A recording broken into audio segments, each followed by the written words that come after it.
The missions has the very first shrine to Mary, Our Lady of La Leche.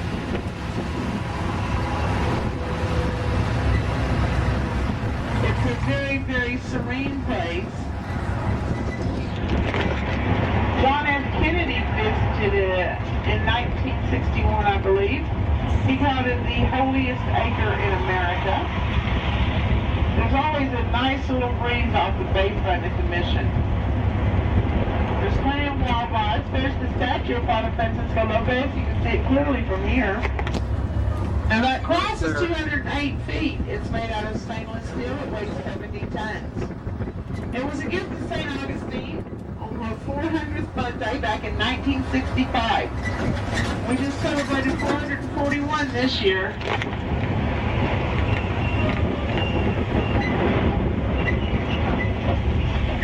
That is the Prince of Peace Church to my right. Also, there's a walking path along there. As I said, it's very, very serene. There's a beautiful chapel out there, and there's plenty of wildlife, birds and squirrels. And there's an old cemetery out there as well. And this is our stop number 17, the Mission Nombre de Dios.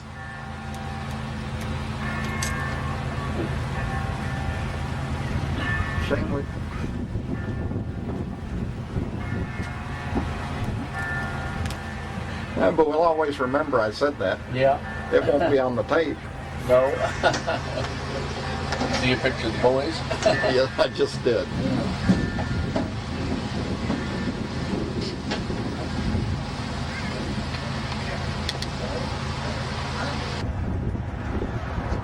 The branches always have leaves and they're always green.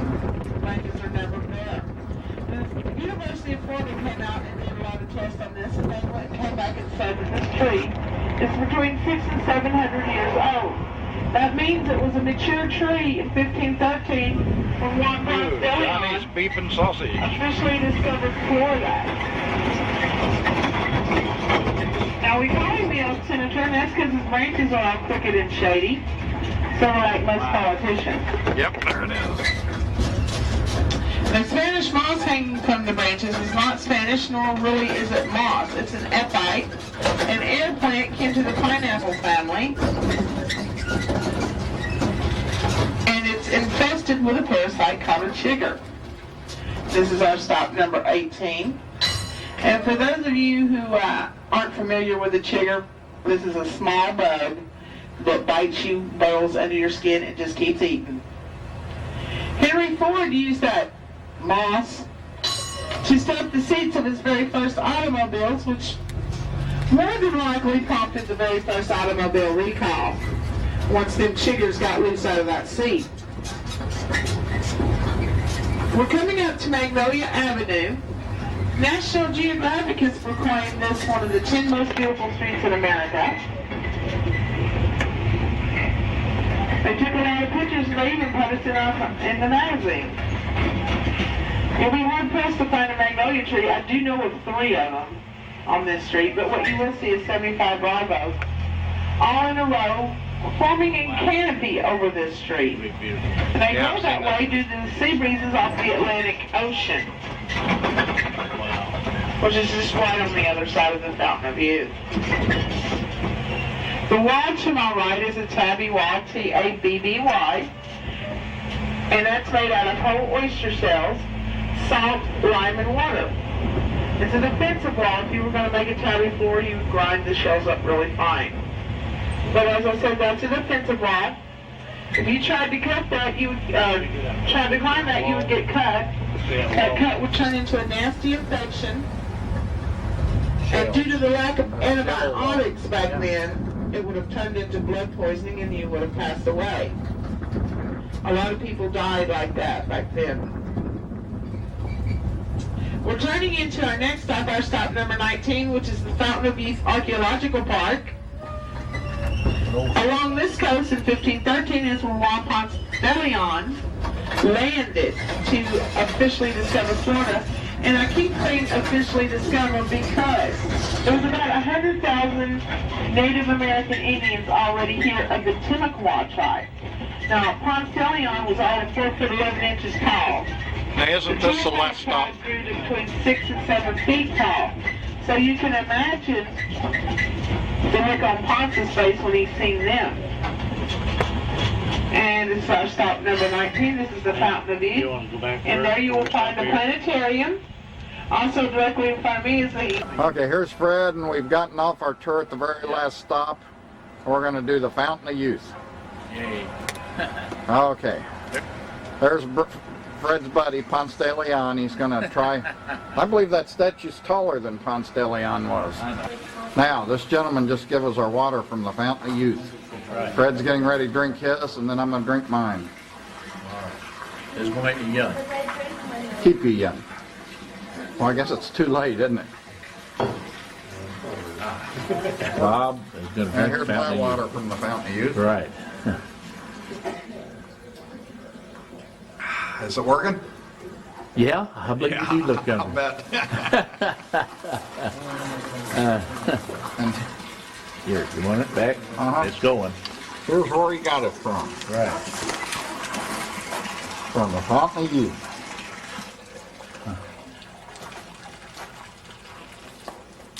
Here's the flag that shows there. Discovered in 1513. Where's that at, Fred? Right here.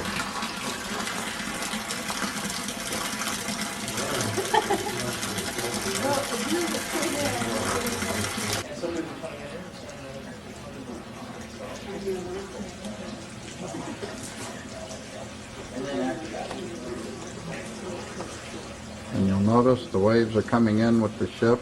Yeah.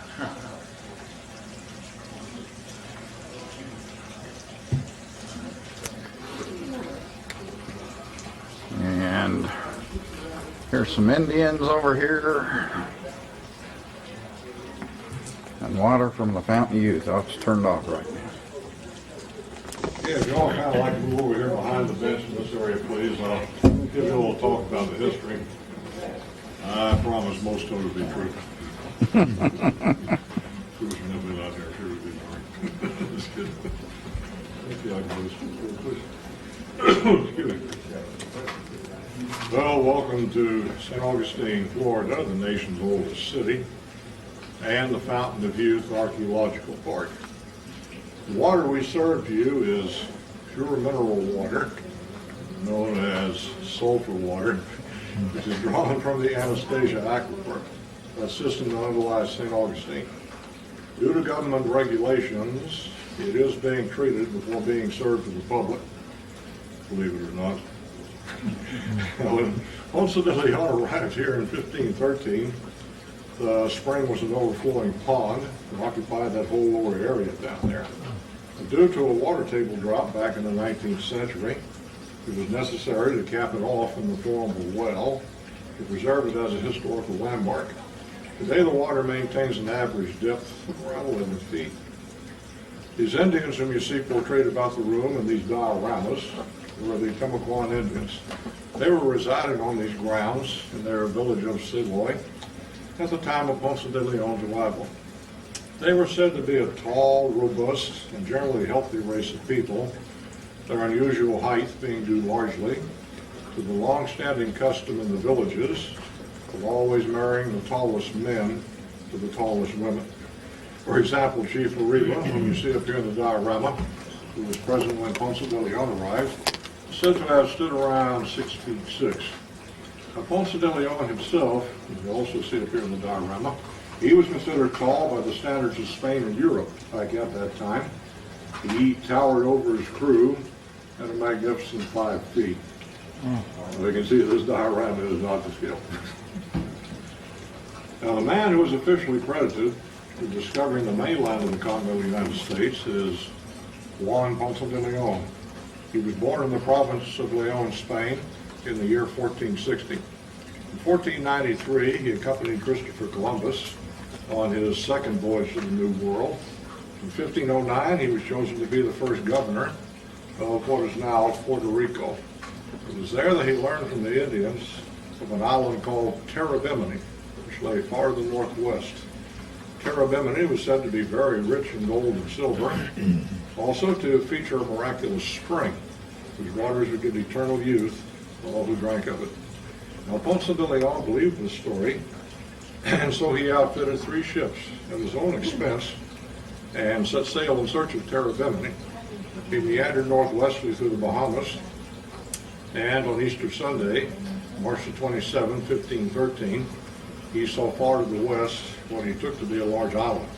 So he continued on his northwesterly course, landed here at St. Augustine Harbor on the morning of April the 3rd, and claimed this land for the King of Spain.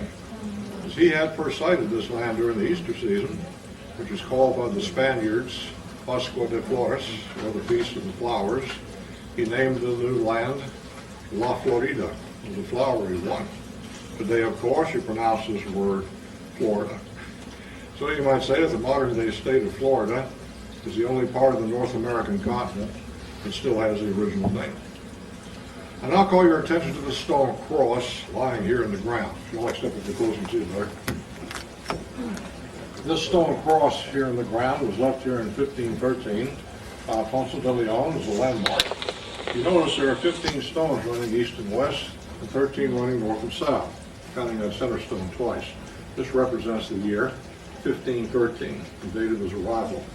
This landmark cross was rediscovered in 1909 by a workman while he was digging up the stump of an old palm tree. So in a very real sense, you can say that this cross lying here in the ground is where it all began. After spending 5 days here, Ponce de Leon departed and sailed back south down the east coast of La Florida, out around the Keys, and back up the west coast, at least as far as the Fort Myers, Charlotte Harbor area, before finally returning to his home in Puerto Rico. Although he failed to discover the waters of eternal youth, he returned to the west coast of Florida and Charlotte Harbor on another expedition in 1521. There, while trying to force a landing, he was killed in the battle with the Calusan Indians. He was originally buried in Cuba, and his body was eventually returned to San Juan, Puerto Rico, where it still remains to this day. On his voyage to La Florida, Ponce de Leon found no gold or silver and no waters of eternal youth. In fact, you can say that his expedition was really a major disappointment to him. Ironically, to the end of his life, he never truly realized just what it was that he had done. And what he had discovered and claimed for his king was nothing less than the whole North American continent, which ultimately turned out to contain riches far in excess of even his wildest dreams. History's a liar, as a footnote, I might add that when Ponce de Leon died in 1521, he was 61 years old. And this was at a time when the average lifespan of the European male was between 35 and 40 years. So we like to believe that his extra years of life were due to his having brought the water here to the time of youth. We like this one. Okay, I think questions, I think. In that case, I'm going to take you next door now to our Discovery Globe show. If any of you have already seen the Discovery Globe, just step outside and look around as much as you would like. If you've not seen the Discovery Globe, go on this way, please. The earth was without form and void. As eons of time passed, our world gradually assumed its present appearance, and the continents emerged from the dark waters. Slowly, the Western Hemisphere assumed its present form. Plants, animals, and eventually man appeared on the earth. From its primitive beginning, humanity slowly advanced in civilization and culture. Some 3,000 years ago, on these very grounds, the site of an ancient Indian village, man had developed a civilization, which is shown by archaeological remains. Then, suddenly, more than 4 centuries ago, a new culture arrived from Europe. The epical events which took place in rapid succession after Columbus discovered the New World marked the beginning of radical changes that took place on both sides of the Atlantic. The discovery of new lands to the west widened the horizon of the Old World. Unlimited interest was aroused by this new view across the sea. The magnitude of the discovery was soon realized, and the name New World was applied in general to these new lands.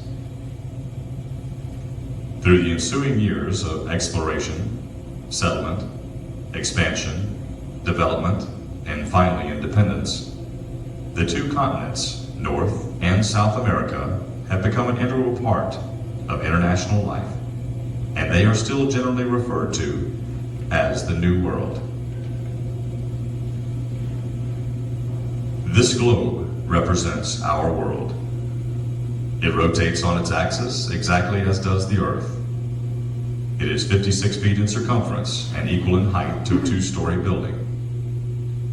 Although surrounded by total darkness, one may stand in the rotunda and by means of black light have the feeling of seeing the Earth from a great distance, a multicolored planet radiating its own subdued brilliance as it slowly rotates in the darkness of outer space. This globe portrays the epochal events in the discovery, exploration, and colonization by Spaniards in the Western Hemisphere during the 16th century. By means of control lights, I now call your attention to the course sailed by Columbus in 1492, when he landed on San Salvador and went on to discover other islands. The second voyage of great importance was that of Columbus in 1493, when he was accompanied by Juan Ponce de Leon. The landing was made on Hispaniola. From this island, Ponce de Leon went on to the island of Puerto Rico to found a settlement and become governor of the island.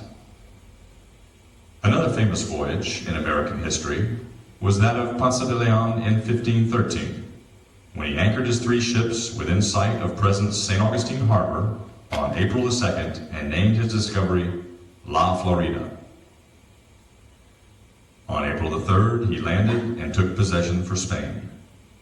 This was the first formal possession taken of any part of what is now the continental United States. The fourth epochal event in the Western Hemisphere was the discovery in 1513 of the Pacific Ocean by Vasco Muñoz de Balboa. The voyages of Columbus led to the colonization of the West Indies, Cuba, the northern coast of South America, Central America, and Mexico. The voyage of Ponce de Leon resulted in the discovery of the Gulf Stream, led to the explorations by de Ayllon, Cabeza de Vaca, de Soto, and Coronada, and later to the founding in 1565 of St. Augustine by Pedro Menendez de Avilés as the capital of Spain's continent of Florida, which extended from the River of Palms, Rio Grande, to Labrador, and embraced all the area of the present continental United States of America. The discovery of the Pacific Ocean by Balboa led to the conquest of Peru by Pizarro, the settlement of Chile and Ecuador, the exploration of the Amazon River and the coast of California. The small numbered circles on the globe show the location of some 100 of the settlements made and of the 3 universities founded in the Western Hemisphere prior to 1599, and are numbered in the chronological order of their establishment. The 3 universities founded were the University of Santo Domingo in the Dominican Republic in 1538, the University of San Marcos in Peru in 1551, and the National University of Mexico in 1551, respectively. It was not until the beginning of the 17th century that England, Holland, and other European nations began to found New World colonies in Spanish territory. You have just witnessed the unique historical highlights of the phenomenal discovery, exploration, and establishment of the first permanent European settlements, and the development of civilization during the first century of European progress in the New World. You have followed the routes of conquest and expansion. You have seen how the centers of Spanish and Portuguese civilization were established chronologically during this greatest of centuries, which witnessed so many world-shaking events. Today, the 21 countries civilized by Europeans in the New World have provided the Old World with a continuing cultural stimulus of ideas and ideals. So, Florida, which is synonymous with fountain of youth, and once embraced all of North America from the Rio Grande to the frigid lands of Labrador, was dedicated to peace, and the name Florida changed to the United States of America.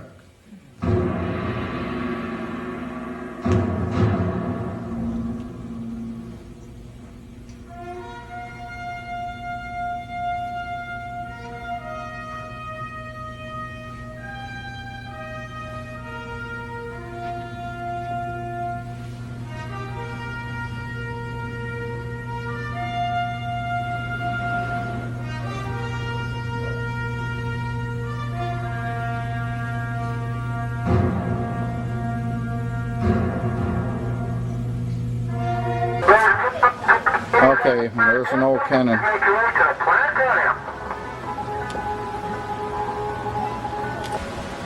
There's another old cannon.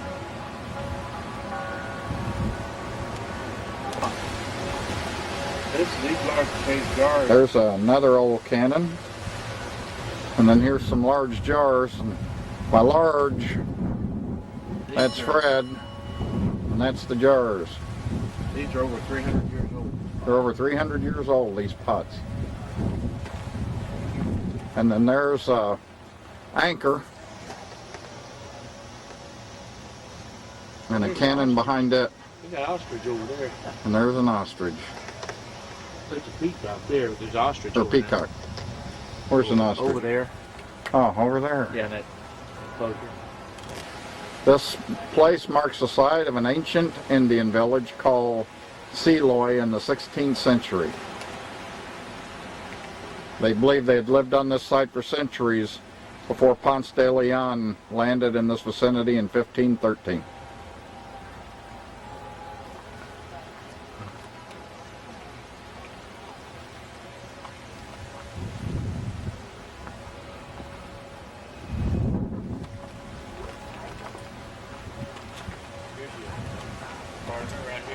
Yep. Fred, I'm feeling younger already.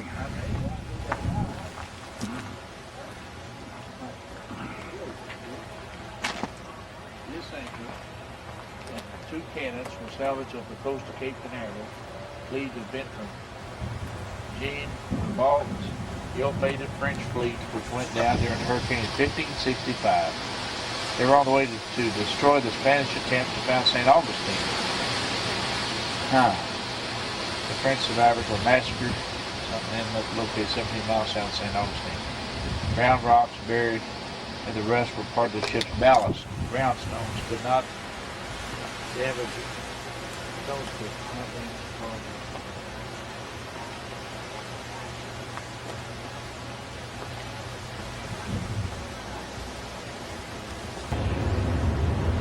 That's where we've been. The Fountain of Youth.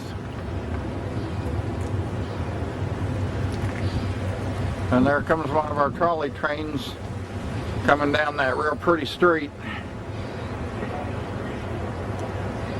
It'll turn in here. Okay, we went back and got our car. There it is. And we're headed downtown, but we stopped at a nautical shop. Fred wanted to look in it. And here's in the front windows. Diving suit. There's a diving suit. Every kind of thing you got hanging from the Yeah. Okay, we're inside and it's really a neat shop.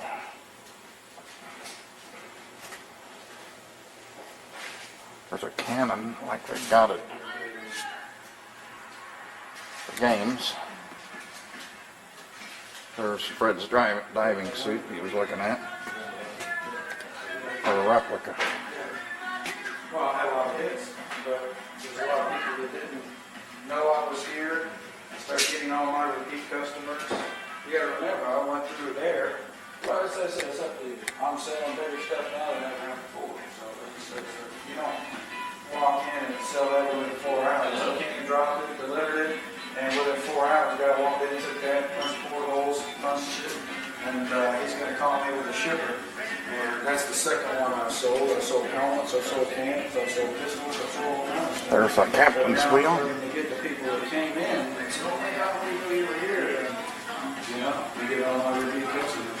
So like I said, it's up to you. If anything, it is a good Christmas. Get to Christmas. And then, And this is an actual cannon. totally cool. But,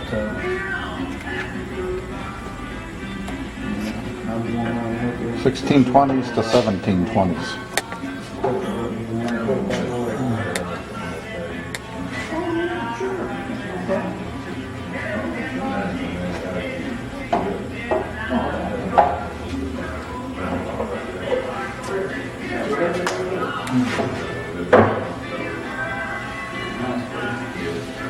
I'm not going to get out of here without buying something, and it's Fred's fault.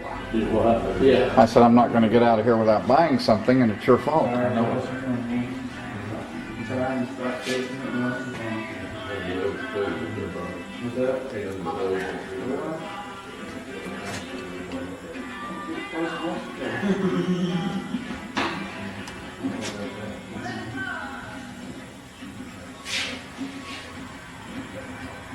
Well, let me know.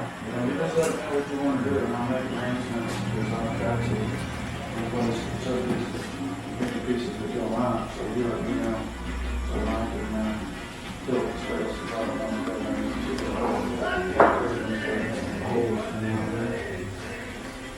and the little stuff, yeah, and you're gonna get most of the stuff, that's fine, but I would love to replace it, and take that out of the place. I mean, eventually that's what I want to buy. That's different one because that's great. Not that I want to. Morgan the Pirate in color. I know the pieces that I'm doing attention on, so they can't let me play the spot. I play with the play with the White House together. And the other stuff, I just take the right person. So if you say, yeah, I'm not going to let that just grab all the little stuff, take it. The board roll, you know what I mean? I'll take most of it. But they're going to take that. At least give me 2 weeks on for the place. But in 6 months, if that was still here, I don't know. Because, I got to have some real time for this. It's kind of like, you say it's the weather, it's going to sell all the time, but if you get them, Now look at those bells.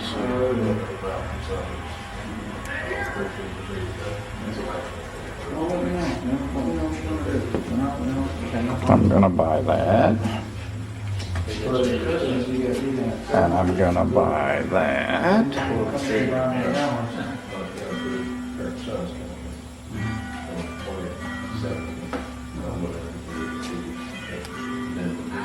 And then I'm gonna look at some other things.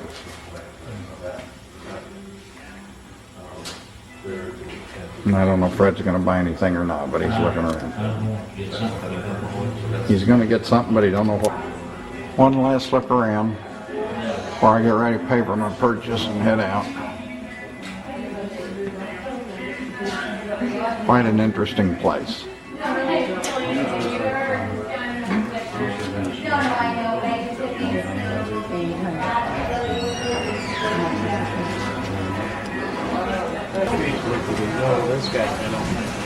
Okay, if you want to go in and shop, I'm not going to go in all of them. Ooh, look at that. You go ahead, Fred. Oh, I'm looking. I'm shopping. We're on St. George Street in St. Augustine.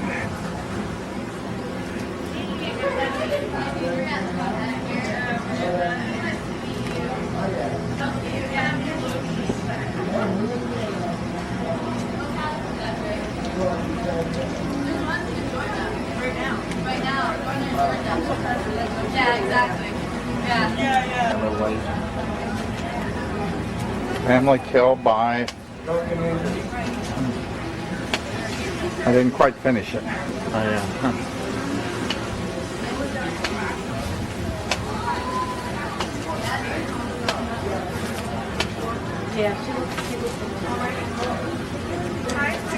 Pirate and his lady. Whatever that is. You got your take-home test? Okay, well, call me after. That sign said drunken loser. I don't know if he was trying to evoke Sympathy or just be honest? Yeah. The soldier says, you know, where your electric bill, do you have any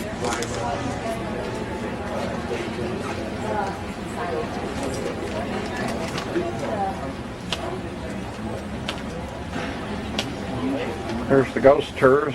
Oh, yeah. Homeless, anything helps. God bless. Wheelchair. Everything's down here. You take a good one and put it back away somewhere. I put it back up plastic one.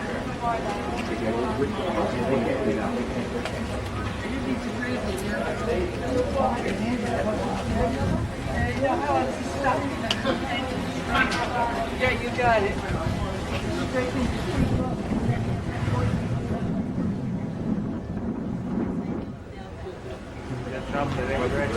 Yeah, it's basically, yeah, but the main thing is pastries, it looks like in there.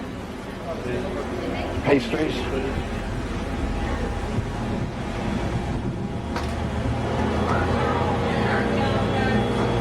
Look at that, Fred. Can we offer you some samples of gelato? That's ice cream there. Yeah, I know, that's why Get displayed in Italy. I found that for you. Yeah, Yep. all right. Fred may be back here and he may not. Wow. Is that what you want for your lunch, Fred?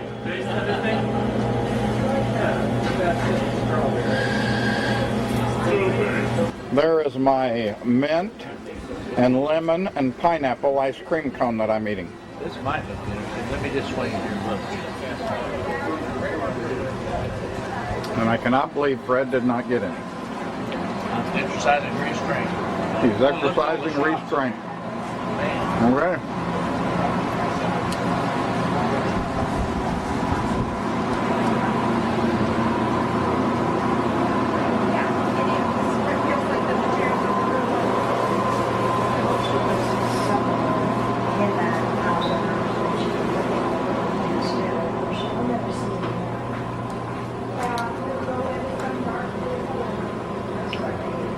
Old-fashioned root beer barrels.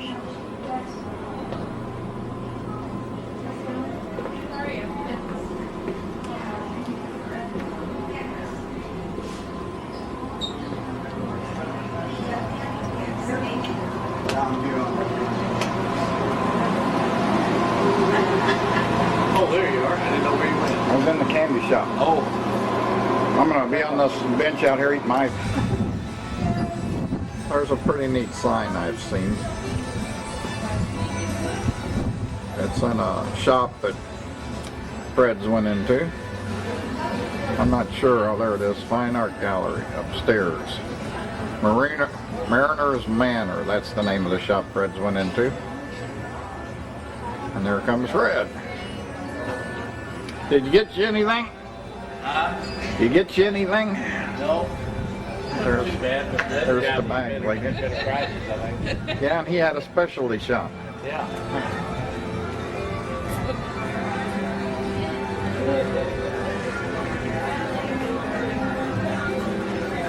There's St. George Souvenir Shop. Whole bunch of pirate stuff. Fred's gone in the souvenir shop.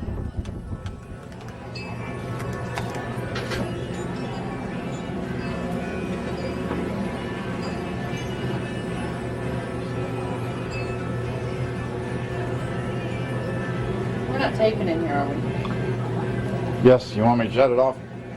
Oh. Still on St. George Street.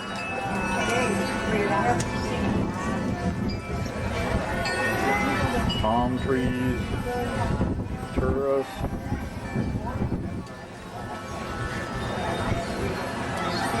For scenic view, place nose here.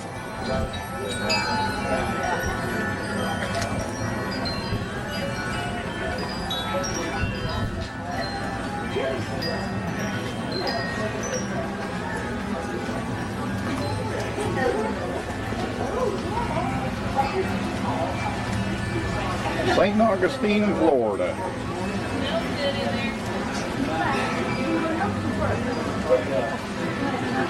Coffee bar. Said modern pirates, some kind of sign, oh, one road, two wheels. I've seen those. There's St. George Street. Wheel, what are you looking at? You ready to head back the other direction?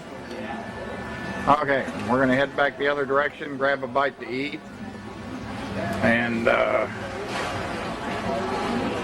tour the castle.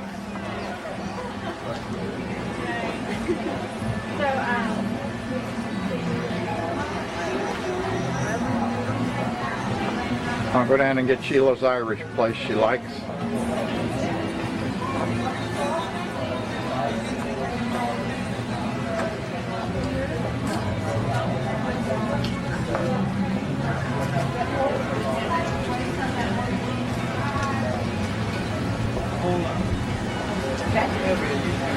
Oh, God.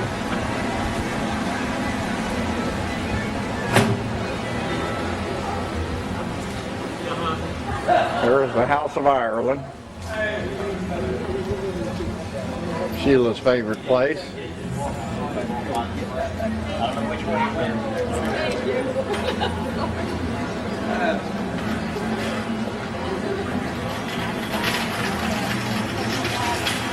Fred's a shopping somewhere.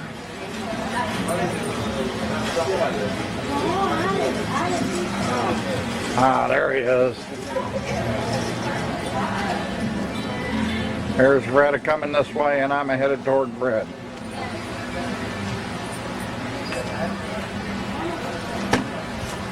There's some pretty neat stuff in there. Yep, I can see Fred heading for that one.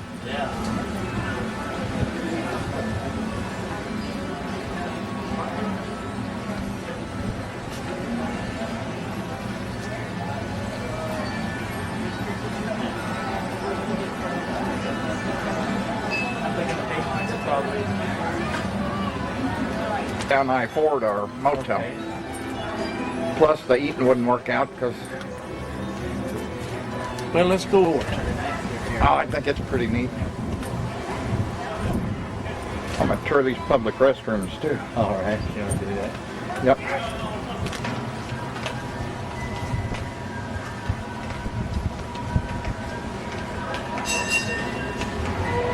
Now, did you want to stop in here, get you some ice cream? No. Okay. The red rice and beans right here. We're headed for red rice and beans. Good way to break a leg.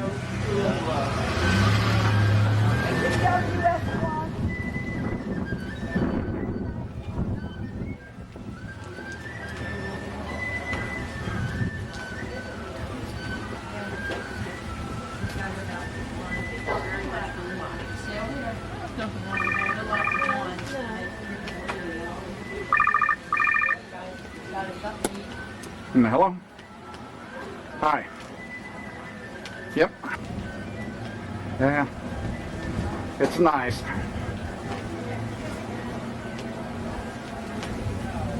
You're what? Yes. Yeah, I was happy with it. I mean, they bring in the same bunch of Mexicans and do it, whoever you hire. I mean, it might be different Mexicans, but they all do basically the, same thing.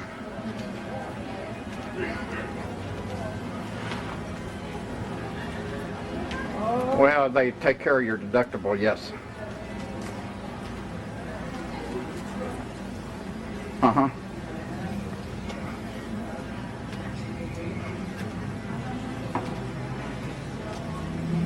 Yeah, it's called an advertising discount. They're not allowed to take care of the okay, we just got served our red beans and rice, which doesn't smell like red beans and rice, so we'll see. I think we may have got a like a fake thing here. There was our cook and our bartender. We're in a little place on on St. George Avenue in St. Augustine. Let's walk over to the Four-It. Okay. Okay, we had our red beans and rice. They were definitely spicy.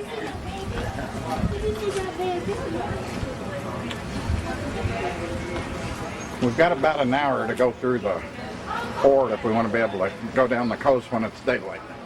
Yeah. I don't know exactly what time it gets dark, do you? I don't need to take a lot of time. Just look at it. You know, get a general idea of it.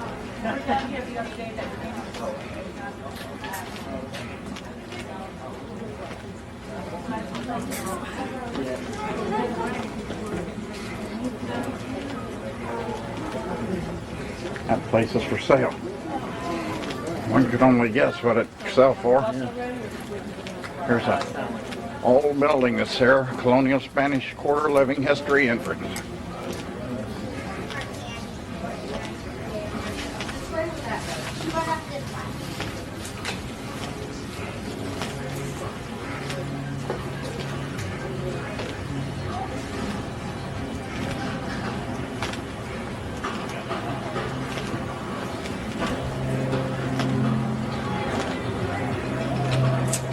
Animal Hat Company.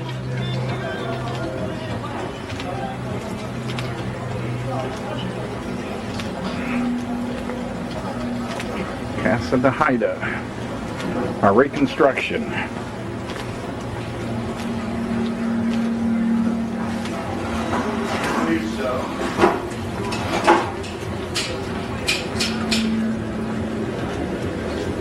Public restrooms.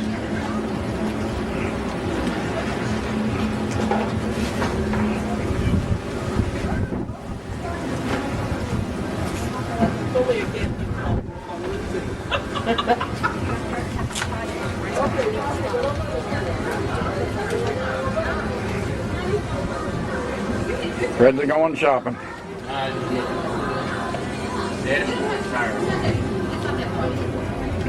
Man, I can't get over this fire. I know it. The movies have brought it on, haven't it? Where's the pirate? A pirate what? Pirate college. Look inside the door there. Yeah, wow. Pirate statues. Oh, look over here. A big one. Yeah. Can I look? Yeah. Yes, that's great.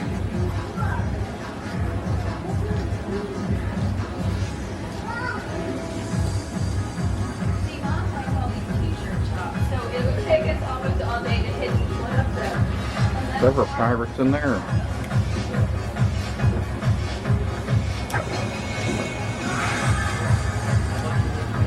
I'll be down here at the bench. Spanish Quarter Village.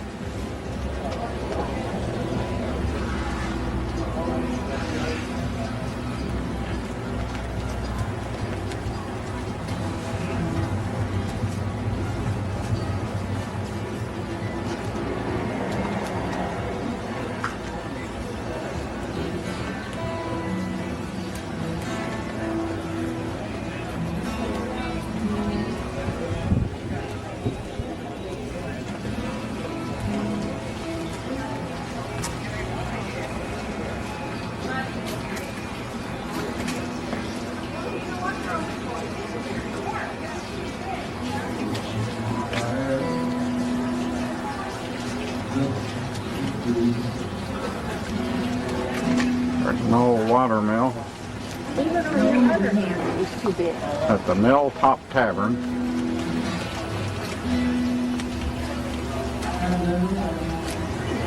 There's a little shopping area back in there. We're still headed toward the city gates. Yeah. There's the oldest wood schoolhouse in the USA, St. Augustine, Florida.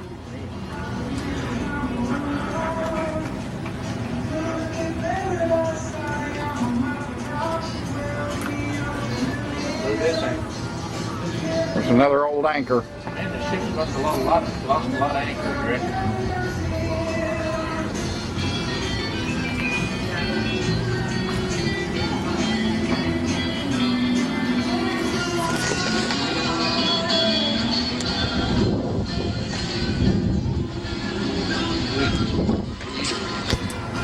and ATM. Eatery and ATM. And we're about to leave St. George Street and walk through the city gates. One last look down St. George Street.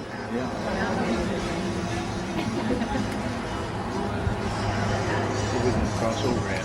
Right here. You want a picture of the city gates and you? Mom, hey, stop. Okay. Stop, Jackie-O. Stand there next to you. Adamant.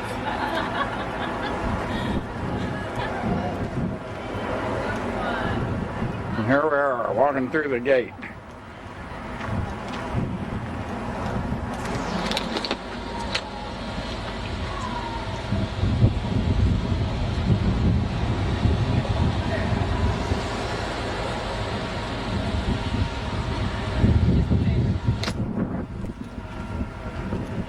Here's some old cannon they've made posts out of. And there's another anchor up there. Yeah, I guess living here in this area, you find a lot of this stuff.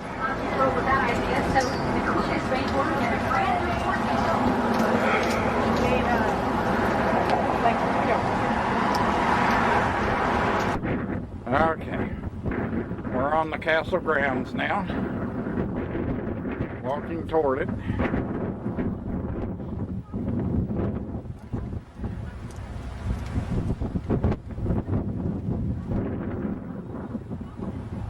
Up to you. All right.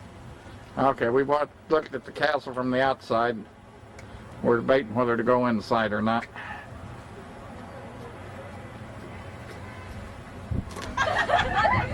Okay, this is the view from the top of the fort.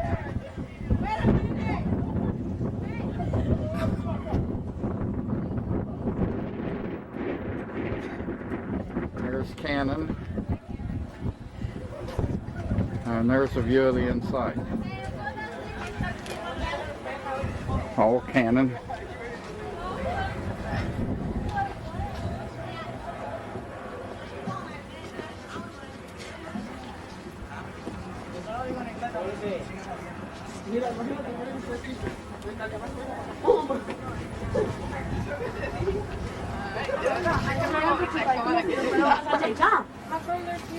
Sentry box.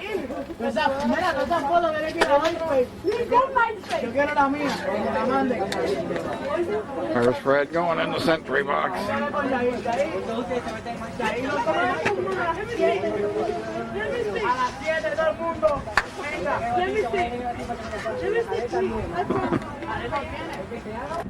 There we are, looking out over the moat to downtown St. Augustine.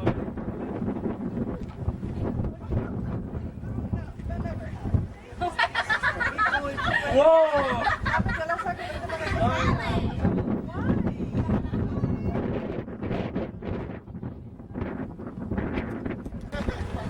There's the inside of it.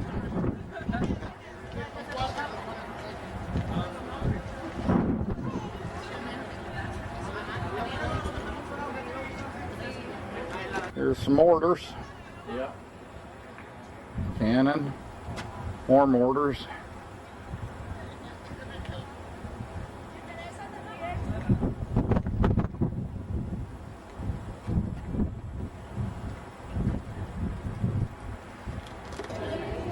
Okay, we're inside.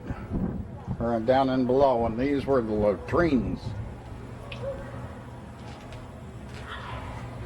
This one, and this one was for the shorter people, I guess.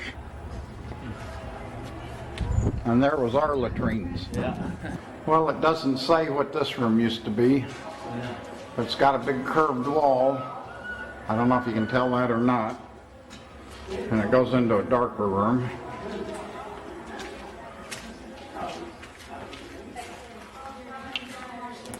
Okay, this is a powder magazine. We're not sure if they're talking about this room or this room in there. But one of them's the powder magazine.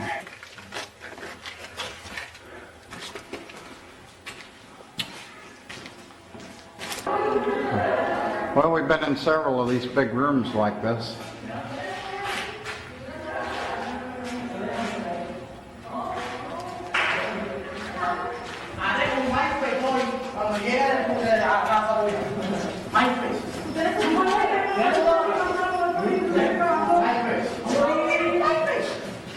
A ver, ¿a dónde más podemos echar?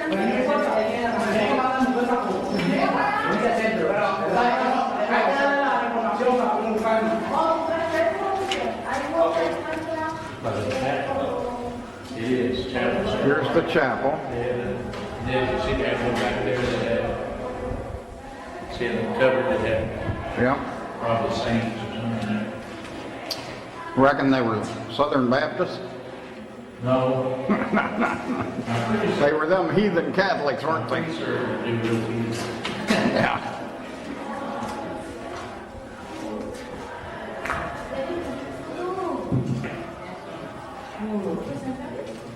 A little canyon in here. Ah, here's some bunk beds and some stairs. Here you go, Fred. Yeah, living quarters. That's what they did. That's why they were so big. They built a floor and had enough stairs. Yeah.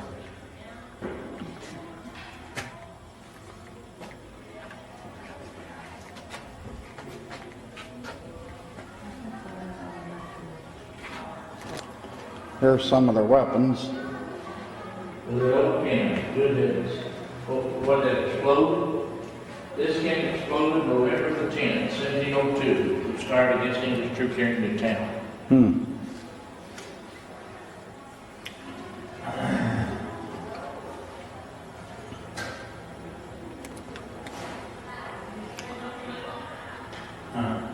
Here's a bronze of the fort. Yeah, I forgot that the fort used to be stuck with white, wasn't it? Yeah. Okay, we're in one room that's got a bunch of flags. Probably everyone that ever commanded the fort.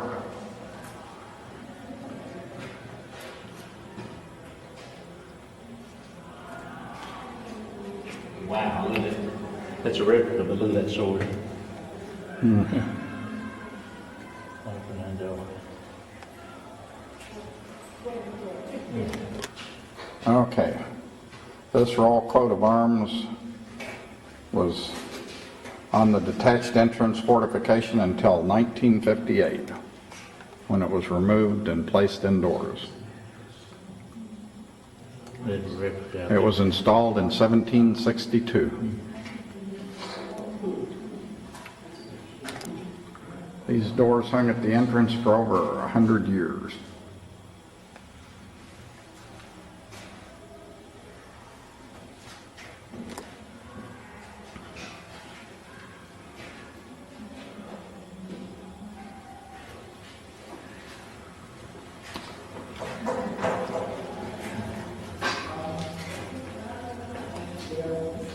Showing this to show this brand new bridge we're going over. They put temporary till they repair this historic bridge over there. You see the pillars of it, and they're going to restore that bridge. And then when they do, they're going to tear this new one down. So they built this brand new bridge just as a temporary stopgap. Isn't that something? I don't know how long it's going to take them We're to do. going to have to sit here and wait on them for our bridge. Yeah, drawbridge signal. Now that's something you don't have to do back home, is wait on drawbridges. This is a part of vacation. Yeah, they've dropped the thing, so we hit it just exactly wrong. Yep. I guess they got to raise it for a boat or something. See the mast of that boat. That's one we're waiting on. Just barely going. It should be coming out down there somewhere.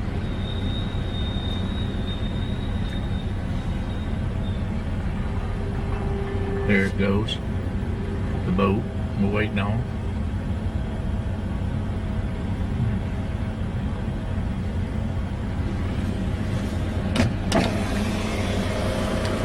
There it goes. First time I've ever had to wait on a boat.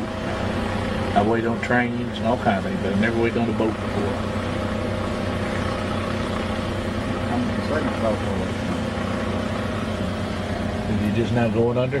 No, he's just coming over Oh, there. coming over there. There goes the other one. Get on out of here. What in the world? Traffic waiting on you too. There they go.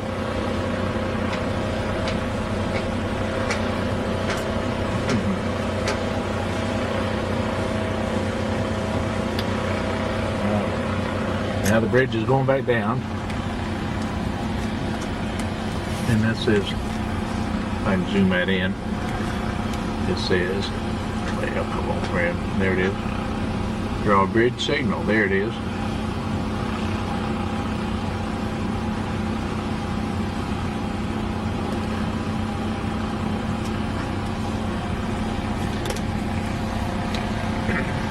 Those were the boats.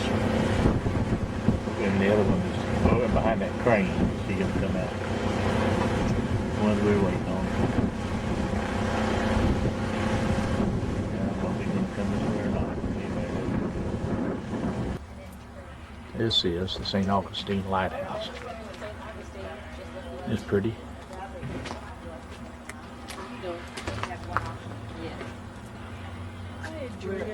Hi. Oh, what is it enough?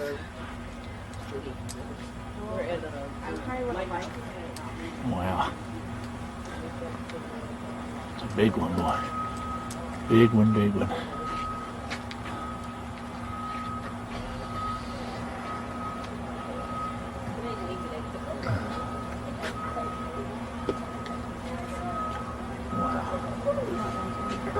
No, it's up now.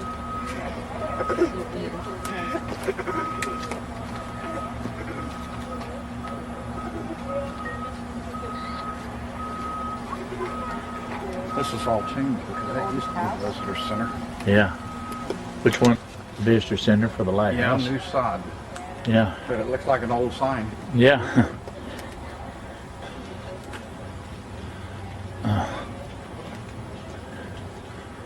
Oh, Yeah, this is all different than the last time I saw it. yeah. 9 to 6, so we're still okay. Oh. Wow. Visitor Center. More of her nautical things. Last ticket is sold at $5.45. Yeah.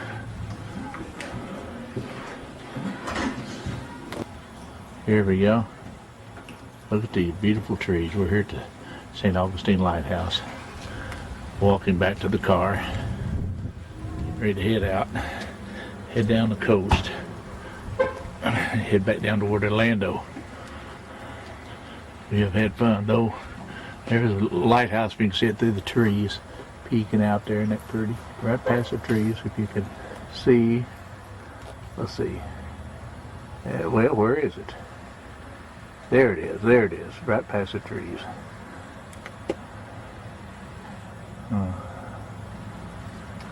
Okay. All right. There's Bob. There's our fancy car. We're getting ready to head out. And right Here down we here will are. be the Flagler Beach Pier. Looking at the Atlantic Ocean. The waves coming in. Driving along. Here, Flagler Beach, city limit. Look at the waves. Yep. Tide's in too. Afternoon. Yeah, here they come.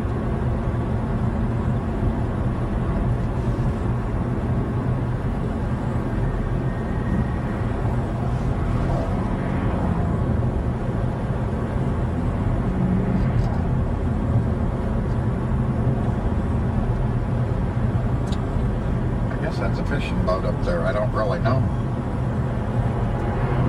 Well, let's see, it's saying something. I don't know what it's saying. What, recorder? Yeah, it's flashing something.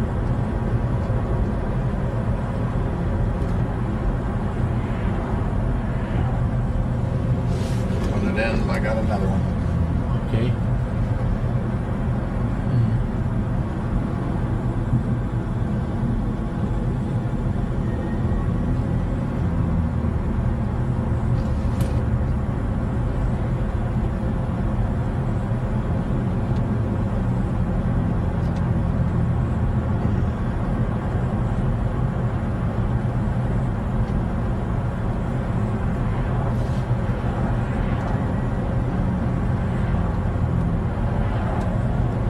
This is old Bob's stomping grounds in here.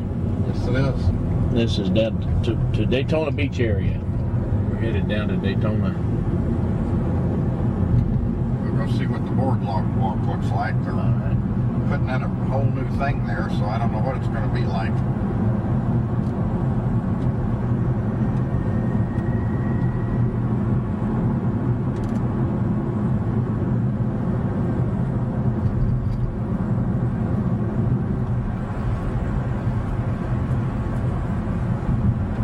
Or the convention center, past the convention center. This Ocean Walk Village is their new thing. Yeah, I see that. The lights up there. That's all new since we were here. And then their parking garage is over there on the right. But that's been there. And then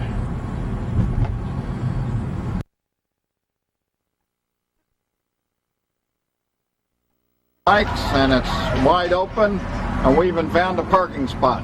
Is that Main Street there? That's Main Street. That's where everything goes on. And we're going to go up and see the Daytona boardwalk and see what, if anything's left of it. There's the thing. Well, I've ridden that thing to the top. Yeah, We're walking toward the boardwalk. It looks like some of the stuff's still here. That's looking down Main Street again, Fred, on Main Street.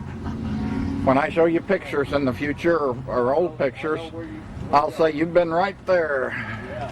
Wow. And the boardwalk's right around the corner here.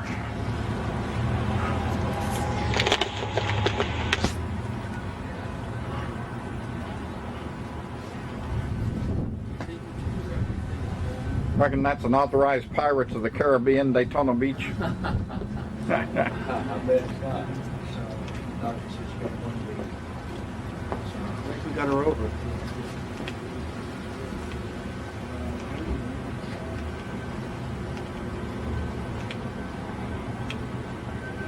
It looks pretty dead here.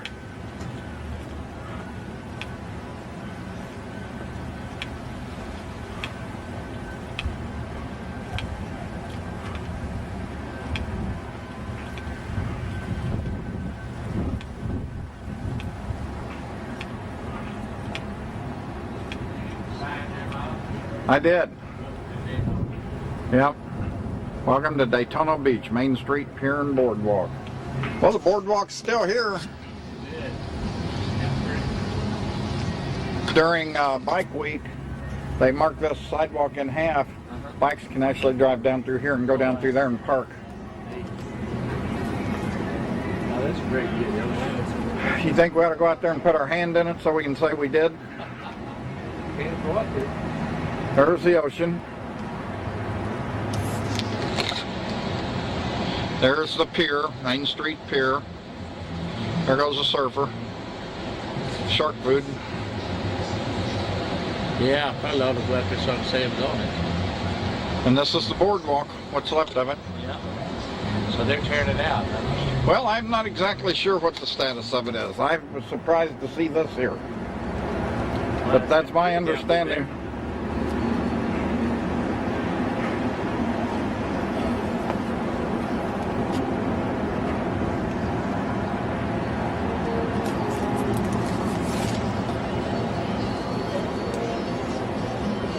There's the boardwalk.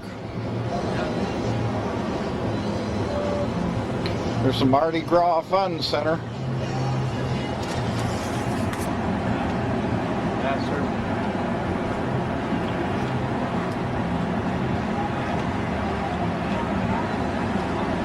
See how wide and hard this is? That's why they let people drive on it. Oh, wow. Yeah, packed down. Look, we've got the cars and everything here and everything. Yep. And I read where they're supposed to build a Ferris wheel on it. Oh, it's supposed to? Yeah. Somebody's building a Ferris wheel on it. Yeah, we love it here. And we just have enough daylight left to see this. Yeah. There's Fred. We're headed out to the water. Yeah. That's solid. It's going out now.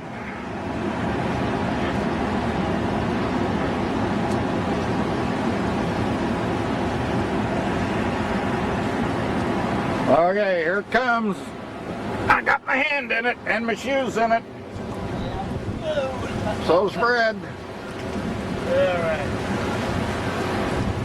We're in the Atlantic Ocean.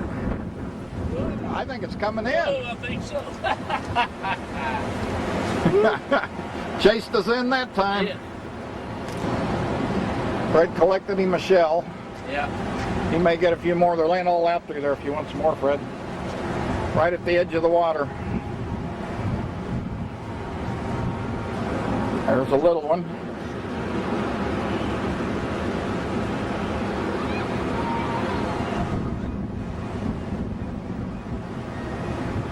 There's one there.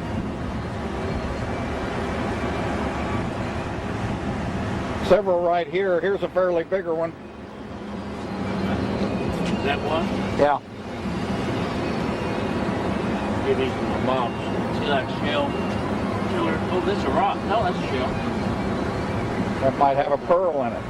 Yeah. And I gave it to you. Yeah. Well, we're headed back. I just wanted to be able to say we'd seen the boardwalk and touch the ocean, and we did.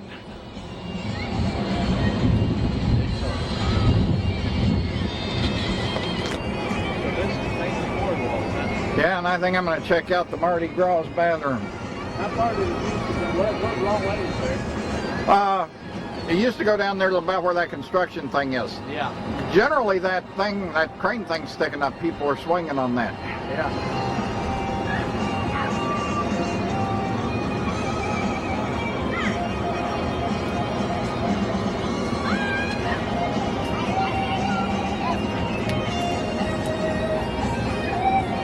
And as you can tell, it's getting pretty dark, pretty late.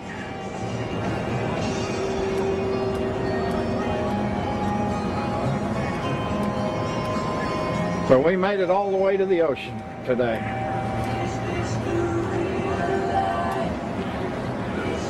America's oldest city to the ocean.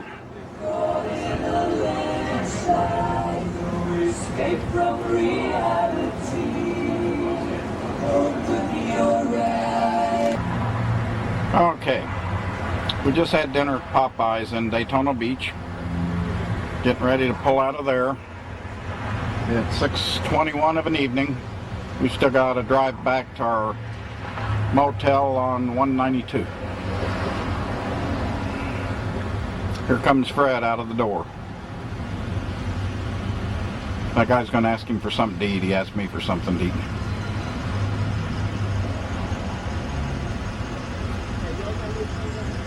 Well, you can see where we're at. And I want you to know, Fred didn't even get out of the car, but Bob did. And Bob went in and got him some Krispy Kremes. A couple of them. And they look good. Still in Daytona Beach, headed for the raceway and back to the motel. Okay. 7:53 on Wednesday night, and we're at Old Town. We just got here, getting back from Daytona Beach. Fred went to pick up another souvenir, and I wanted to walk up and down and tape Old Town, because it was a pretty neat place. So we'd have something to remember it by.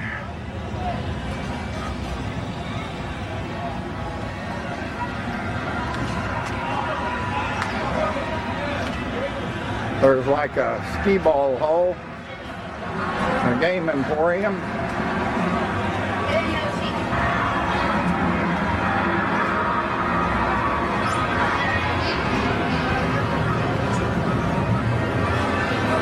Only $1 to make him holler. More of the skee ball hall and game emporium. Here's a sock exchange. Sheila'd like it in here. There's all kinds of socks in there. And she's into socks like that. Here's a t-shirt shop.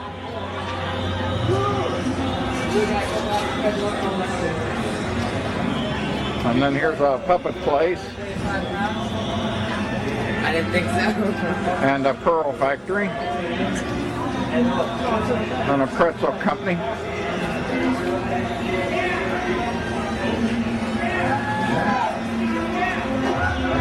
out of this world embroidery.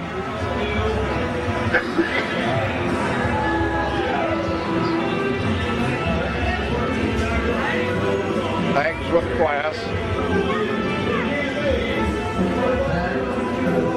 And then there's bull riding.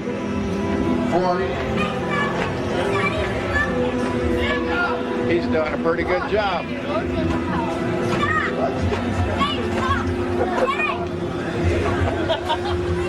Although he's yelling stop.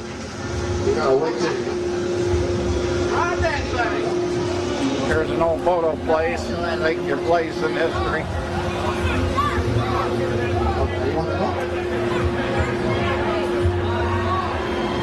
There's lights and beyond.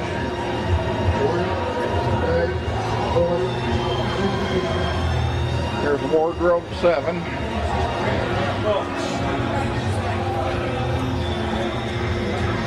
Looks like a clothing shop.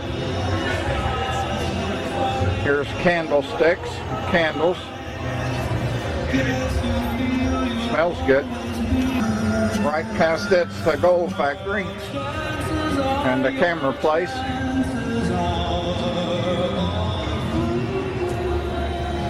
Looks like a little bit of everything imported. Here's a taffy shop. Coffins, taffy, and chocolates. They had a band playing here the first night we were here.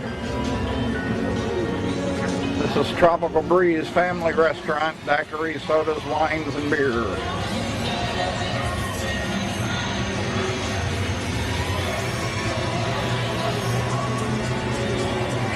And here's Club West. It's closed. T-shirt shop. Here's Psychic Palm Tarot Readings. And Funky Boutique.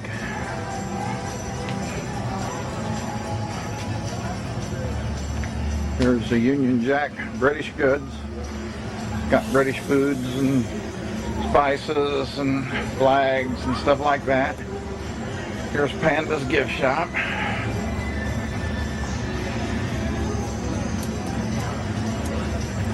There's no name on this. It looks like it's just setting up. Here's the Pet Palace.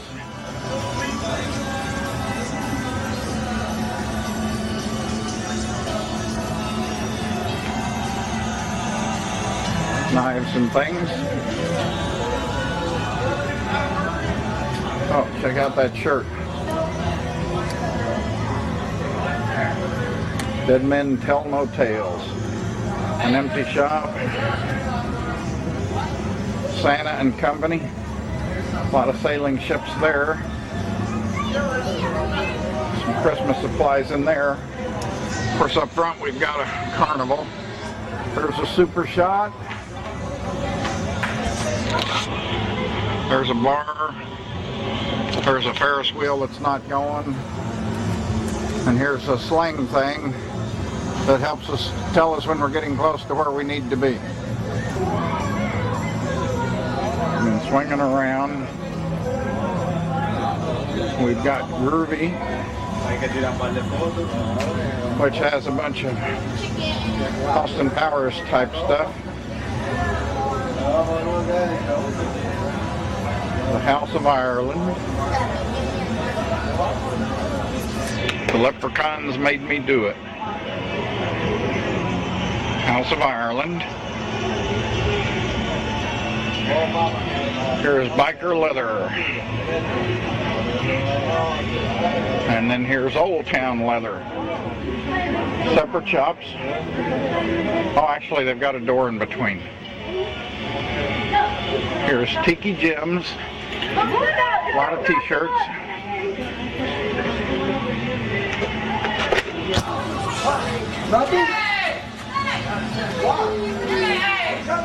Here's Wave Surf Shop.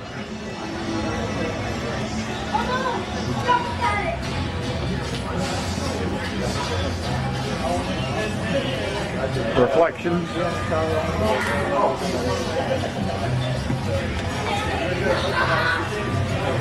Annie's Gifts.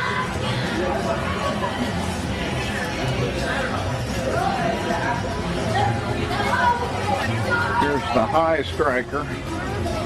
Looks to be doing a little slow right now. Oh, it goes way up there.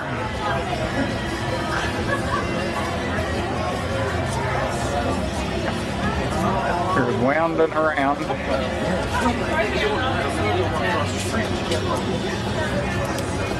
It says 50, 60, 70s tapes, records, and nostalgic gifts.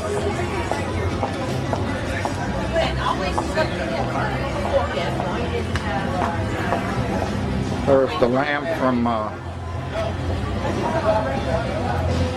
Christmas Story. How much that lamp is?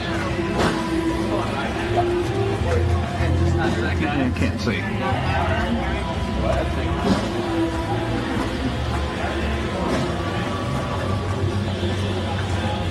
There's caricatures. Old Town Coffee Works.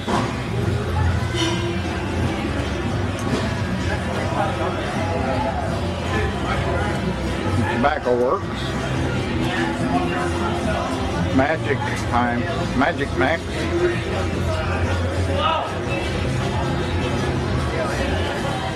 There's the haunted house. And there's some haunted house characters.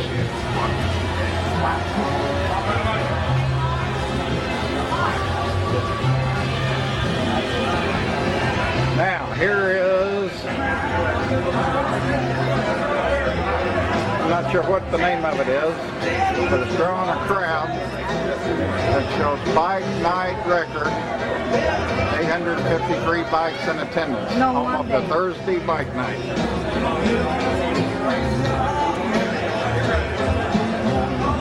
I believe the name is Sun on the Beach.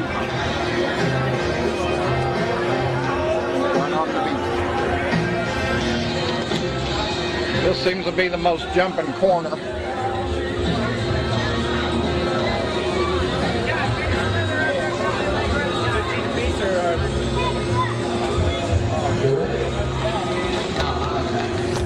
There's the Blue Max.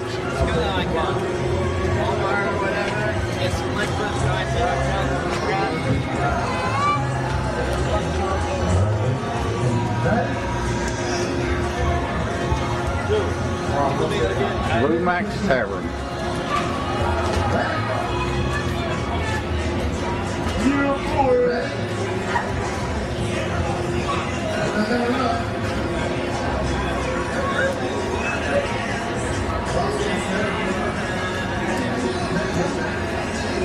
Semi Popcorn Company. Right there. Disney tickets on sale here.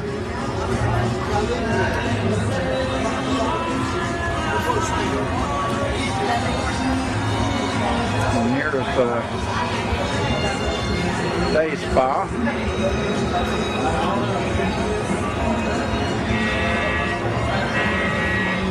And here's the A&W All-American Food. There's somebody waving. A&W All-American Food. Old Town Ice Cream Company.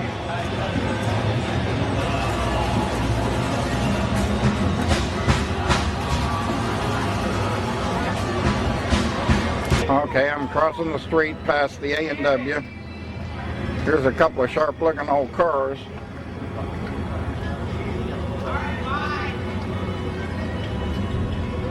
I want to say a 56 Chevy, but I'm not 100% sure.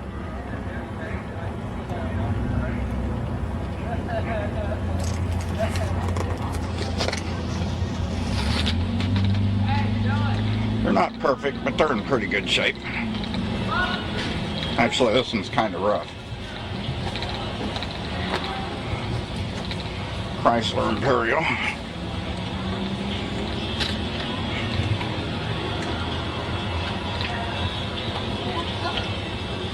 And there's the Bel Air.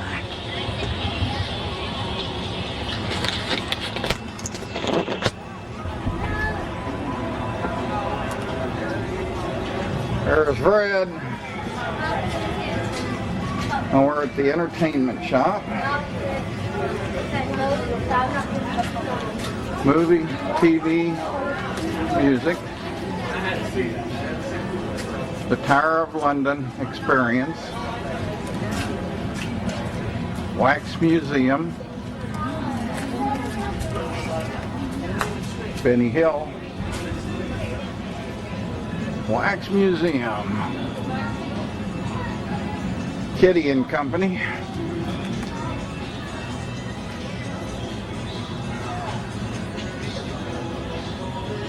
Spring Roll Chinese Gourmet,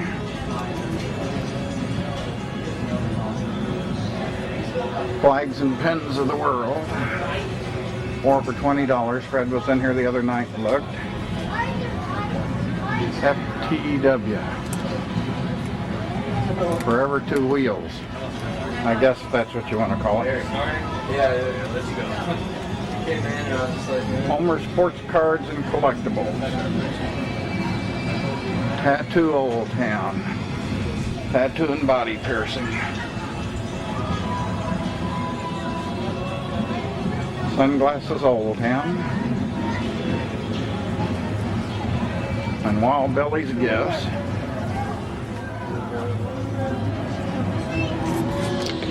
Here's a carnival at the back.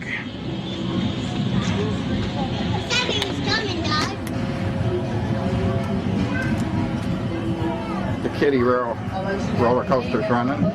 We saw the big one running last night.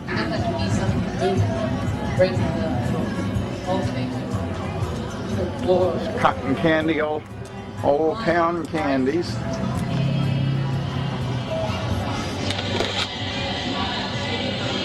Old town candies. Here's backache, feet hurt. Sit down and try it. So it looks like some kind of a pillow. And here is the general store. And we've spent quite a bit of time in there. Where we got our cold drinks and our snacks and our root beer candy and but no 49-cent Pepsi Cola. I can guarantee you that.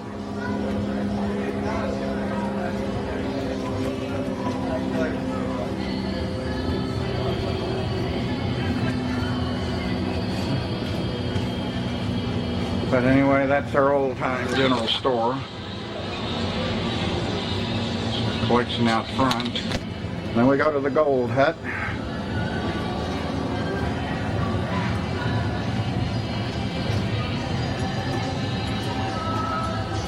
And a free 1-minute walking tour for the rugs.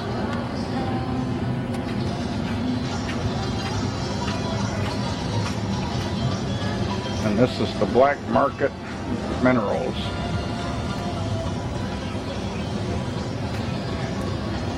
There's at the entrance. There's one on the other side I'll show you. There's the sign. Market Minerals. There's another one there. Pretty cool looking. A lot of other African stuff in there. And some skulls and stuff. And they had that one a little high. I wasn't paying attention. And once again, here's Fred, and I think we're headed back to the motel, aren't we? Right. I know you got check.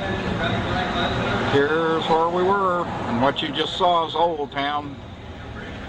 As Fred said, Old Town, a fun place. And right beside it, in front of it, Checkers. We've spent many a night there. Actually, this will be the first night we haven't eaten from there, isn't it? Yeah. And there's the front carnival, and we were just in the back. And we're going to skip Checkers tonight. And our motel's right across the road. And we're calling it a night. It's 8:13 local time. Well, there's our car again. It's 8:18 Thursday morning. We're getting ready to head for Animal Kingdom, and then we're going to head for MGM. We've got reservations at the Sci-Fi Dinner Theater at 1:15. Thursday morning. I did bring my sunglasses. Thursday morning, November the... I don't know what the date is. I don't know. Okay, it's 8:51. We're at Animal Kingdom. Unfortunately, so's half of Florida too. We haven't had a busy park yet. It looks like today may be the day.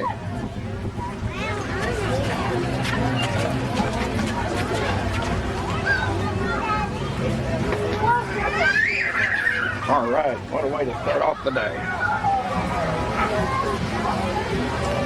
What's today, November the 6th or something? 9th? Yeah. November the 9th, and they got Christmas trees up.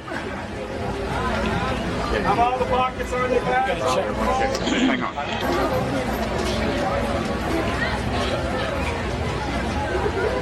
Somehow it's just not very Christmassy.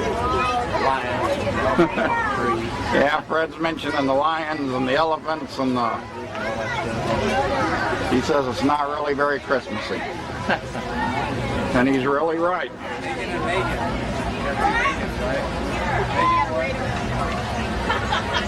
And here we are at the Animal Kingdom.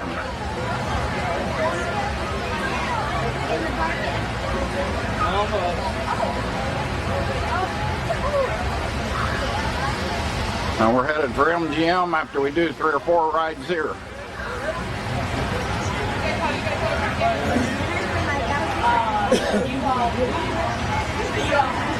And with any luck, today my pass will work and Fred's won't. Well, which line do you want to be the slowest? I don't know. Okay. Well, we're getting this one to make it the slowest. Yeah. Face up or face down? I put mine in with the picture up. Yeah. They've got a new thing now, and it kind of slows things down, is you have to put your card through and you have to put your finger on there. There's 2 lines here. See which way all these rugrats go, and we'll go the other way. Yeah,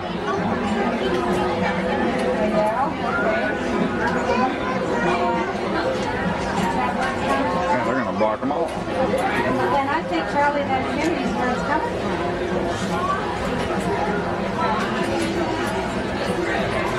You over there? I have no idea what's happening. We'll fix it anyway. If you want to fix it, you know I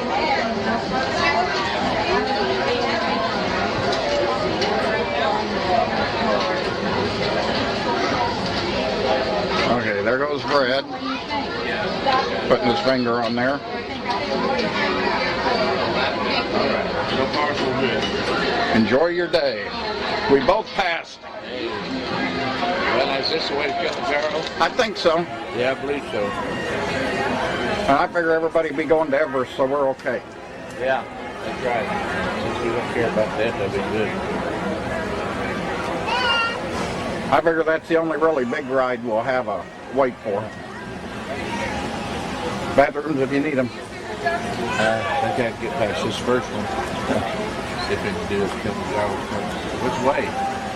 This way? You know, we didn't get maps. Here's some.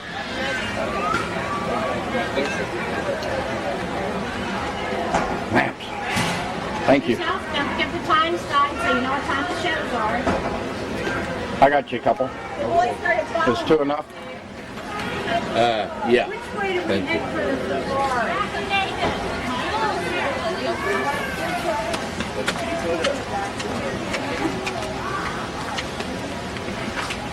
I knew that bounced a little. Yeah. What's that? The camera while I was putting those maps in my pocket and handing them to you and stuff. I was just telling those of us sitting at home now watching this that that bounced a little.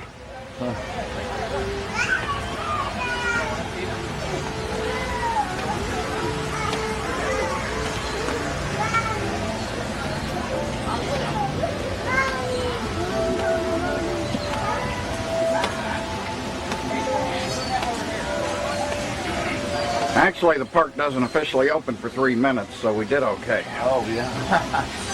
Well, we timed that just right. Yep.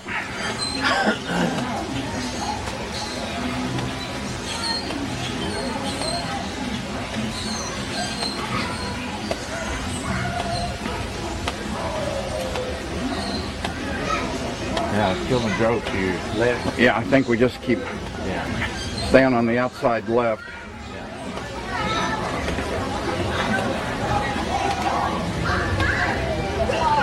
got the whole show. We got it all blocked. Well, we're not going any further. I don't know if it's because the park's not open or because they're doing a show. But irregardless, we're stuck here for a while. I'll bet it's not open yet. Yeah. That's pretty smart on their part. Yeah. Smarter than Epcot was. Yeah. Okay, the mad rush is on. They just opened the gates. Yeah. They said, let the adventure begin.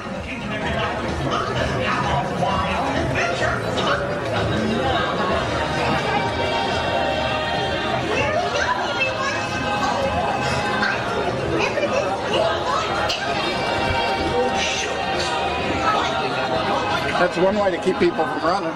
Yeah. They drove the truck off and make them follow it. I believe we've hit a crowded park today, though.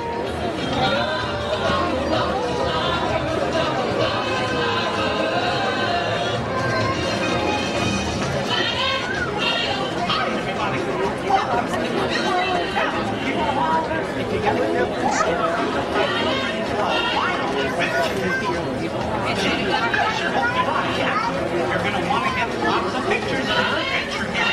That's Kingdom. Look out for the wild one. Maybe you'll see a giraffe or some hippo. Or maybe I'm wearing my daughter like a flag. See the department going for something going that way.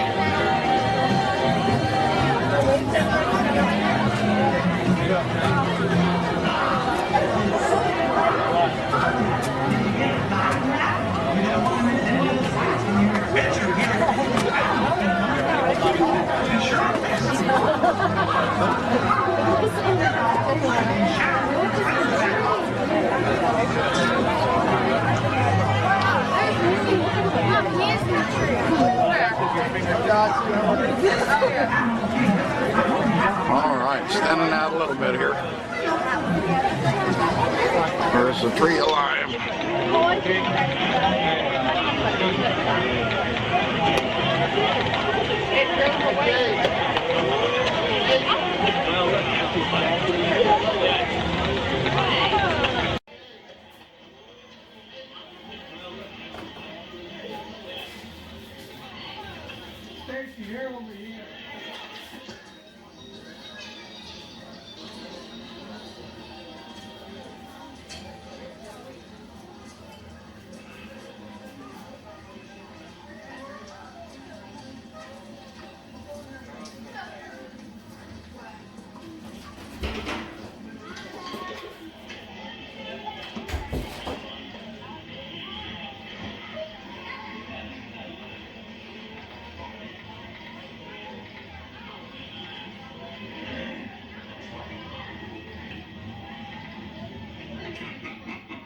Losing their shoes.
It is. It is. That's where everybody's at.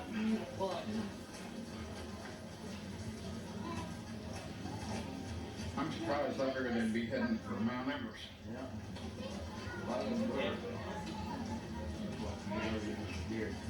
Well, I've always read that this was the most popular right here.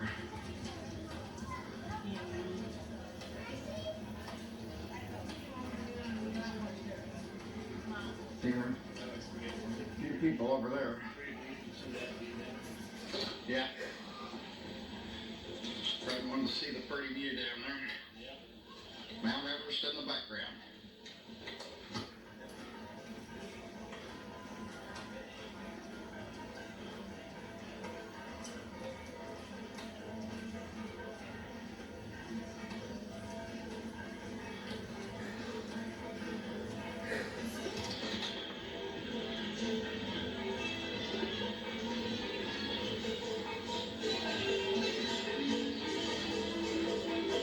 Yeah, they're all headed the same place, Fred.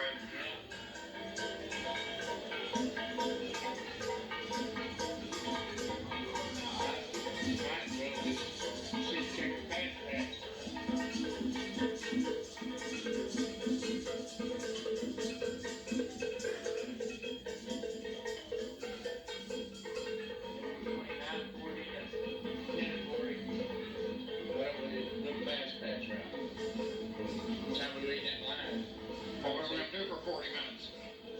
Wander around. Whatever you want to do. Now it's going to be longer than 40-minute wait. Yeah. 5-10 minutes. Yeah, but that's not right, you know it. Yeah. What are you going to do? I'm in line. All right. We get it done, it's done.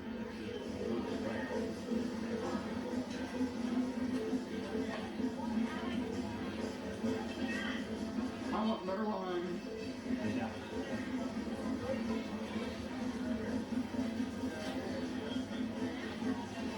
But you knew this is where everybody was going. 906.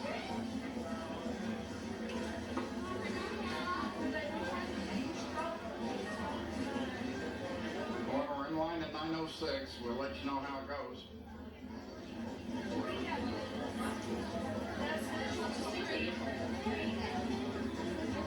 I think everybody in the park had the same idea. Yeah.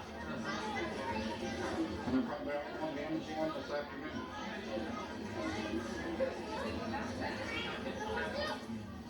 We're still moving pretty good, but there's a lot of people in front of us.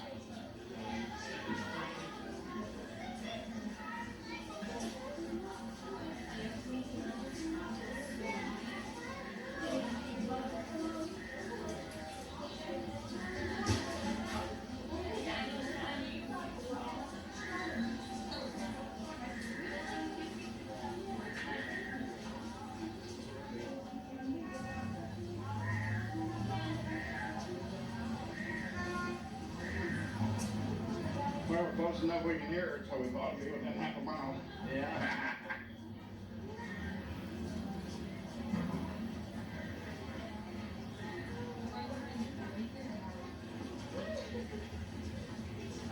And this is how far we made it. Yeah. Only took us 2 minutes to get this far. Yeah. There's dinner on the Barbie. Yeah. There's the buses awaiting on us. Our safari buses. We're going through the turnstile up here. All right, we get to be the second group in a new line. And it's only 8:13, so it's only taken us 6 minutes. Well, that is really wrong.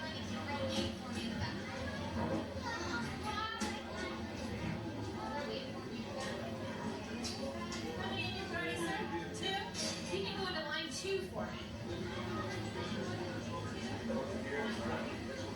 Well, we're going to be, this is our buggy, I guess. Maybe it's the next one, I don't know. Okay, here comes our buggy right there.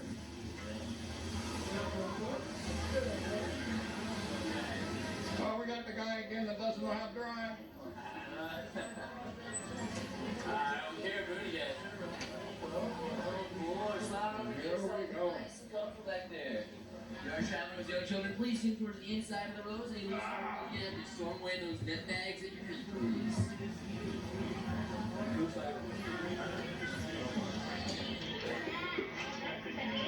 Here we are, getting ready to go. Here we are. It's 9:15. job. Well, welcome aboard, folks. My name is Chris, and I'll be your name driver for our 2-week photo safari to the Robbie Island. Now, keyword there is photos, guys. Super great cameras going to get them out into the right position. Get ready to take lots and lots of pictures.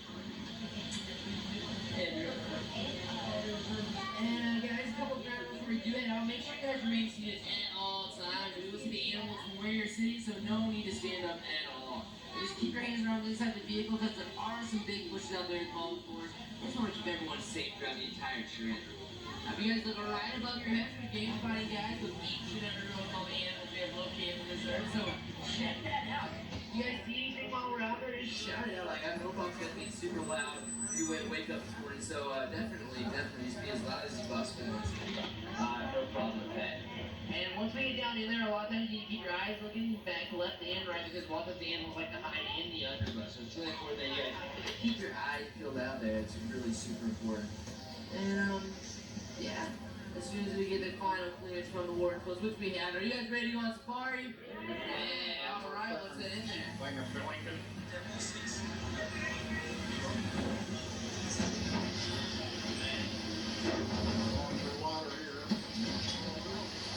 Alright, we have entered the reserve now. Let's keep right over to the right side. Check it out. That's no copy. That guy looks like a zebra with the black and white stripes. So copy looks like a zebra, but it's actually close relative of the giraffe. Over to the left, we got a couple more animals. Bongos, caramel colored animals, are bongos, known as ghosts in the forest because they're very rarely ever at this. Check it out, we have an okapi to the right. Now, actually, the okapi was discovered in the Western world about 1901 or so, so we've really only known its existence for a little over 100 years. How long we think most of the other animals. Well, also, right around this watering hole, we can sometimes spot black rhinos, which there are a couple of them way up on that hillside over there. So we'll see if we can't spot them out just a little bit better. But black rhinoceros are pretty cool animals. They're very, very endangered. There are about 4,000 left in all of Africa, so we're really trying hard to protect them. Now, normally that is one way back over there to the left, and two right up here on this hillside, kind of playing with each other up there, so you can see them. That's really cool. Right up there. Check out those around. Normally not too aggressive, but they are known to charge at speeds up to 30 to 35 miles per hour, so they can be going pretty fast.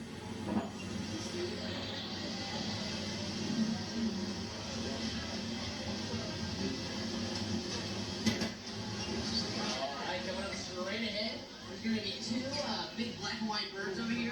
They are saddle-billed storks. Now these storks are the tallest of the stork species. You get about 5 feet in height or so. With around an 8 to 9 foot wingspan, which is pretty big. Now they have a little yellow patch on the bill. It's actually looks like a saddle. That's how they get their name.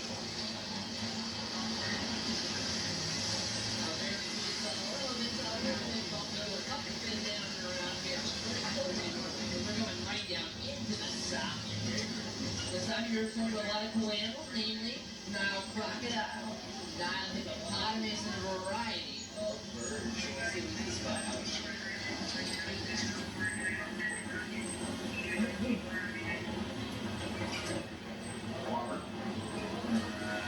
Now these big black birds right over there, there's one over there and one right on this tree. So those are native vultures to the area. It's really, really common to spot out. So it's not, there's nothing really super special about them, but they're really, really common.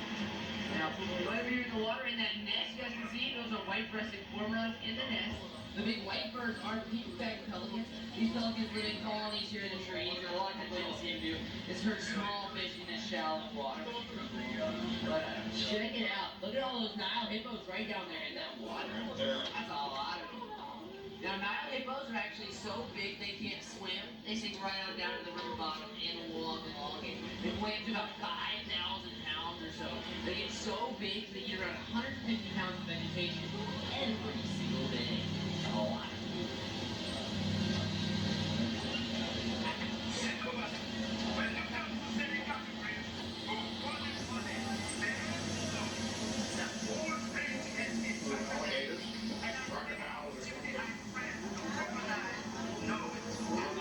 Now right down there, those are Nile crocodiles. Now they're a little bit longer than the American alligator. They're 25 feet in length. Super powerful.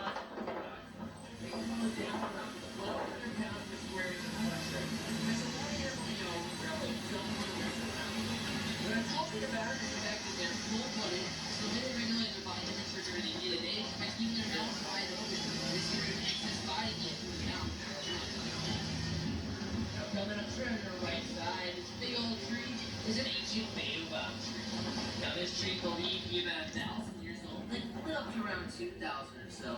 It's also got a nickname. It was the upside down tree as well. It looks like the roots are coming out of the top, which is kind of cool. Quite a few more of them all across the savannah. I will point out to you, the being of the savannah, it is all out in front of us, part of the Serengeti grassland system. So, zebra and wildebeest migrate through here, elephant, lions, animals live here year round. It's also a huge part of the wild Africa we are trying to save.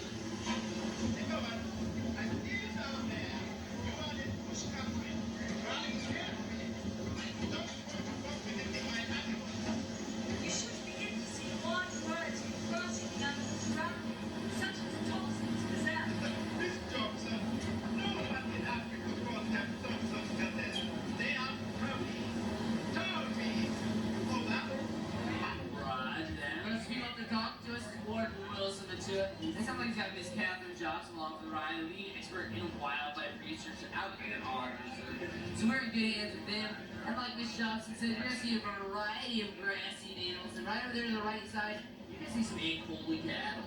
Now those big-horned cattle are domesticated form of cattle, also known as Watusi cattle. It's actually the Watusi tribe in Africa is the one that domesticated them. Now if you check it out, those horns over there can get up to around 6 feet length and 20 inches around the base. Pretty huge horns. And also all around us to the right and the left, these big cones of earth, big mounds of earth. These are termite mounds. They're hard as concrete, so elephants like to use them as scratching posts, but once they get worn down a little bit, they actually are used by Thompson's gazelle little guys who will jump on top of the scout out for predators that might be hiding in the tall grass. And they're created from mud and the saliva from animals that feed on termites, so like Neal saliva or giraffe saliva. So once again, you can check out these big holy cattle over here. So gorgeous. Now the lay of the land all around it is created mostly by the animals that live here and nicknamed quite a few because of that. For example, giraffes they call the pruners, so on the underside of these trees. So you know the leaves off the underside of them. Animals like elephants like they call the bulldozers, so they can knock down trees to get the leaves on the inside. Wildebeest and zebra, wildebeest like the ones white or less light to these lower through the grass, cut nice and low. And really in a balanced system, there should be enough food for every single animal out here, which is really big because we're quite a few animals. Now right over here to the left, guys, check it out, white-bearded wildebeest. Now these wildebeest have a really, really large migration. Actually, there are about 1.5 million migrating across the savannah every single year. And then cool thing about these wildebeest, well, somewhat cool, is that they have to be on their feet running within 15 minutes, otherwise they are left behind on their surface. Once they're born, they can be on their feet running within 10 to 15 minutes, so that's really, really fast. Alright, now right over here to the right side, check it out. Those little guys up in that bluff are Thompson's gazelles. Black racers right there. Full-grown Tommies only get up to about 60 pounds or so. Those are full-grown adult Thompson's gazelles right in there. Now they actually, their eyes are towards the sides of their head, which allows them to kind of get a great vision of what's going on around them. It allows them to really evade predators really well.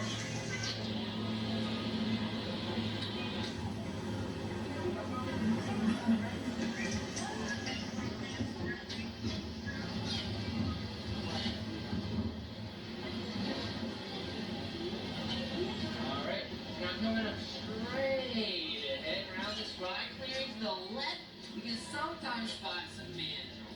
Now mandrill are a really colorful type of monkey out here now. However, sometimes it's really hard to see. You can't spot them out of there.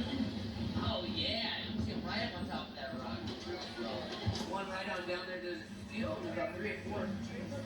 Check out, mandrill are really colorful, brilliant red-blue colors on their face and tail end. And in fact, that guy right up there on top of that rock is the alpha male. Not going to get much more than 100 pounds or so, but pretty awesome. Alright, well, we are entering elephant country now, so let's go on to Wilson. You know what? He sounded big right on the run today. I have not seen them today. Big Red is the elephant matriarch who serves her. She gave birth a while ago to a new calf. It just came in the same place like me and his mama. So I named it Little Red. Elephants are wonderfully social creatures. They have moods, sympathies, and emotions. Over. Raj, that's really true. Elephants are very, very social. Sometimes you'll see them racing around, baiting off finally red claim it so I can show off big red and little red to you, Miss Bear. Yeah.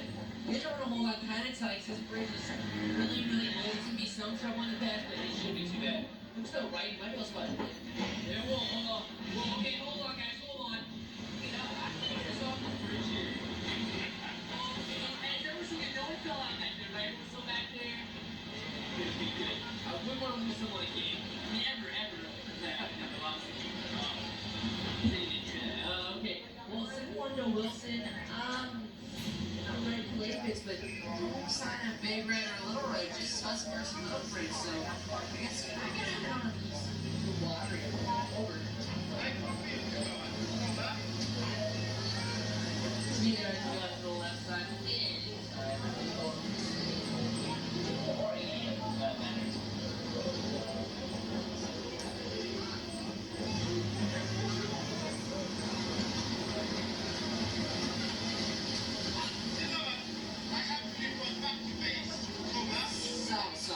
We'll a little bit later on, buddy.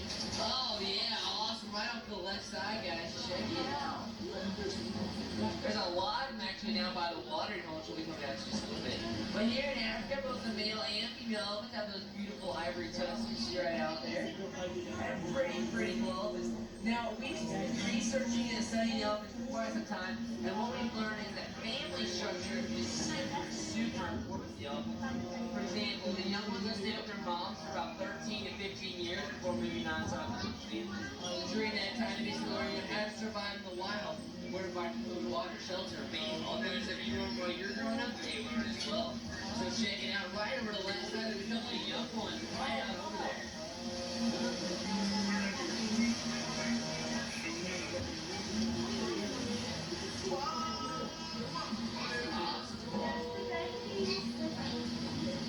Alright, we'll come out straight in on your left side. Check it out. These are greater flamingo on this island.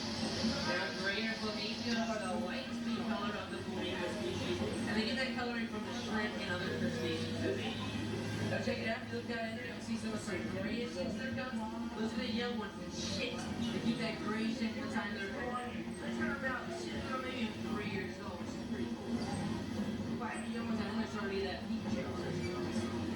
Pretty good time to use about that.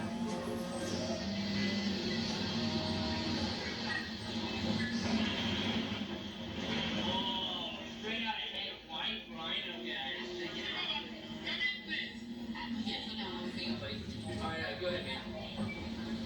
I found a new rubber band. That vicious deep real puppy.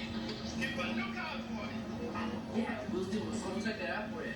Alright, guys, well, first off, right over here to the right, check out these eggs right off the right back from the ground to the right side. Those are ostrich eggs. Now, those eggs are the largest laid by any bird, and if you look back to the right, you can see a zebra way back over there as well. It's really cool. I love them, actually. Now, if you look back over your left, you see all those white rhino out there. They actually get their name from the Afrikaans for fight between wide. It stands for a big old wide mouth. Pretty cool.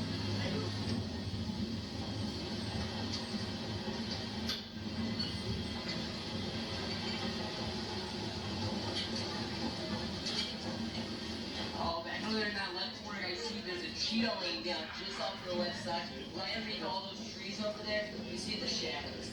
The orange tint to it up the back in the left corner.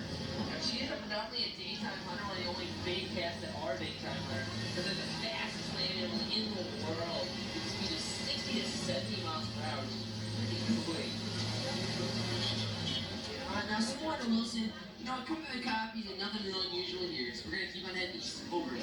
Because look at what they know, so there's a line you can see right up there by that kind of tree that angles towards the right there. You can see his head just to the left of that tree. A big old male, actually. Now, lions actually are really super lazy animal. They lay around about 18 to 20 hours of the day. Come out at night, do a lot of hunting. The females do the hunting while the males take care of the pride. So over there, the right, well, ostrich, oryxes, way back there, those white animals, and then a couple of zebra way back in that tall grass. So, well, the ostriches are actually a big old bird. They have wings, but they're flightless. So you'll never see an ostrich take a flight in the air. So you'll never see them fly. Right over the left, you can see that lion's mane just once again as we come around here. The back side of his mane there in this corner.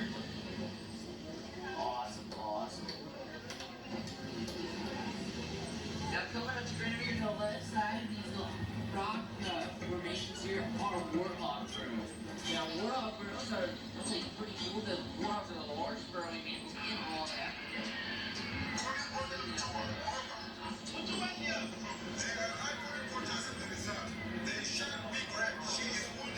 What about Little Red? Okay, you head there. Roger. Remember, we must stop the fortune. I am acting as Madame Walt to block up the east end. If you come in from the west, we could jam them. Please, little one, we need your help. Okay, guys, well, it sounds like there's poachers in the reserve. That's not good at all. So that they got Big Red and Little Red. Wilson needs our help to save you. You guys want to go help them out?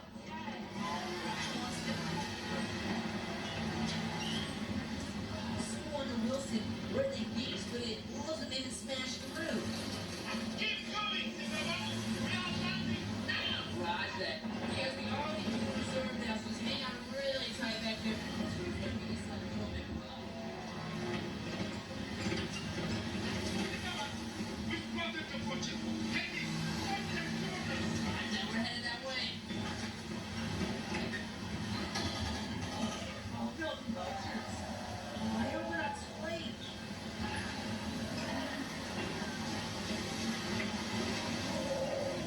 It looks like a poacher's camp right up ahead.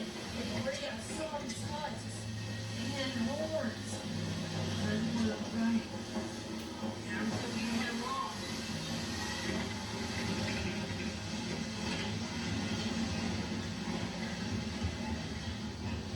Awesome! The water attack Big Red. She'll be fine. Oh, look, Little Red's safe in the back of the truck. Oh, we'll see you later, Wilson.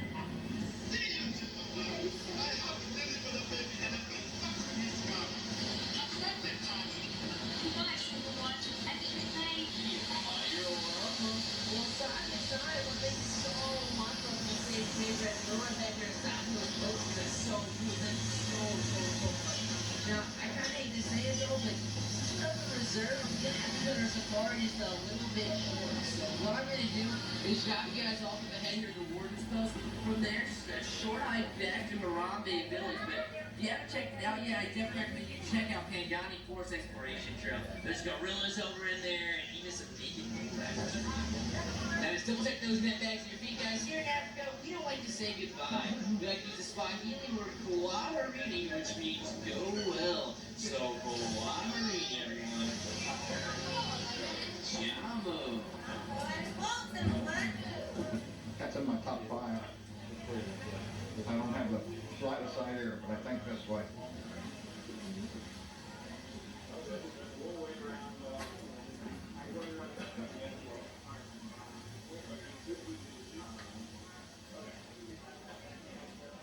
I think we just gonna work our way left. Go do the dinosaurs and just kind of see the park as we go, and then head over to MGM.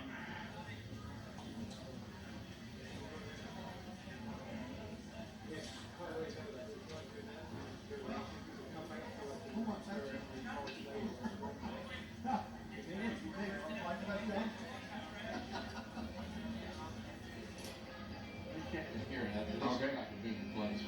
I just caught a glimpse of one of those stands over here.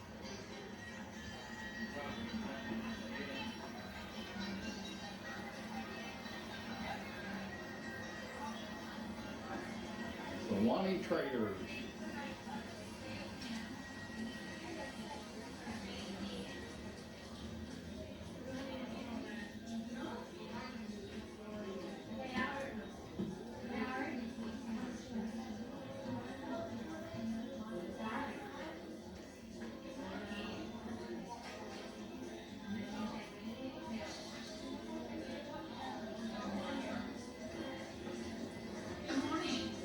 Morning, how are you? Very good.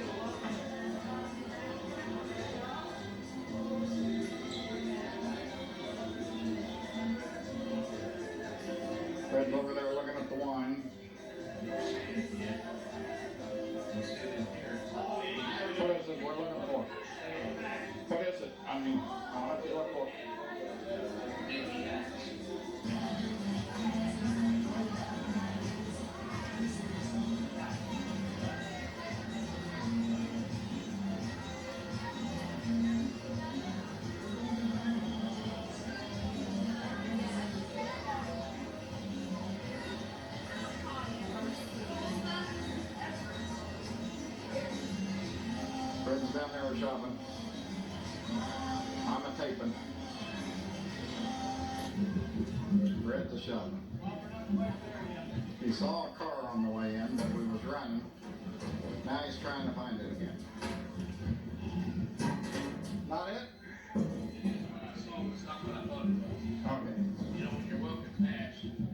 Yep. Okay, it was what he saw, but it wasn't what he wanted. All right. Got some wild animals got loose.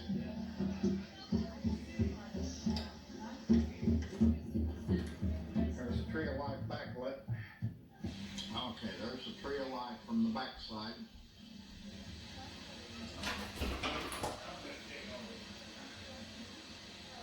I forget how many different animals are carved in that thing, but a lot. I can't back up too far because it's backlit. It would have that kind of. Well, we're leaving China. Yeah. So I'm going to I'm going to guess that this is, quote, a China bridge. Yeah. There's Africa over there. We just left that. And over there is dinosaur, or what was over there? I don't know what country it is. But it's the new ride, roller coaster ride.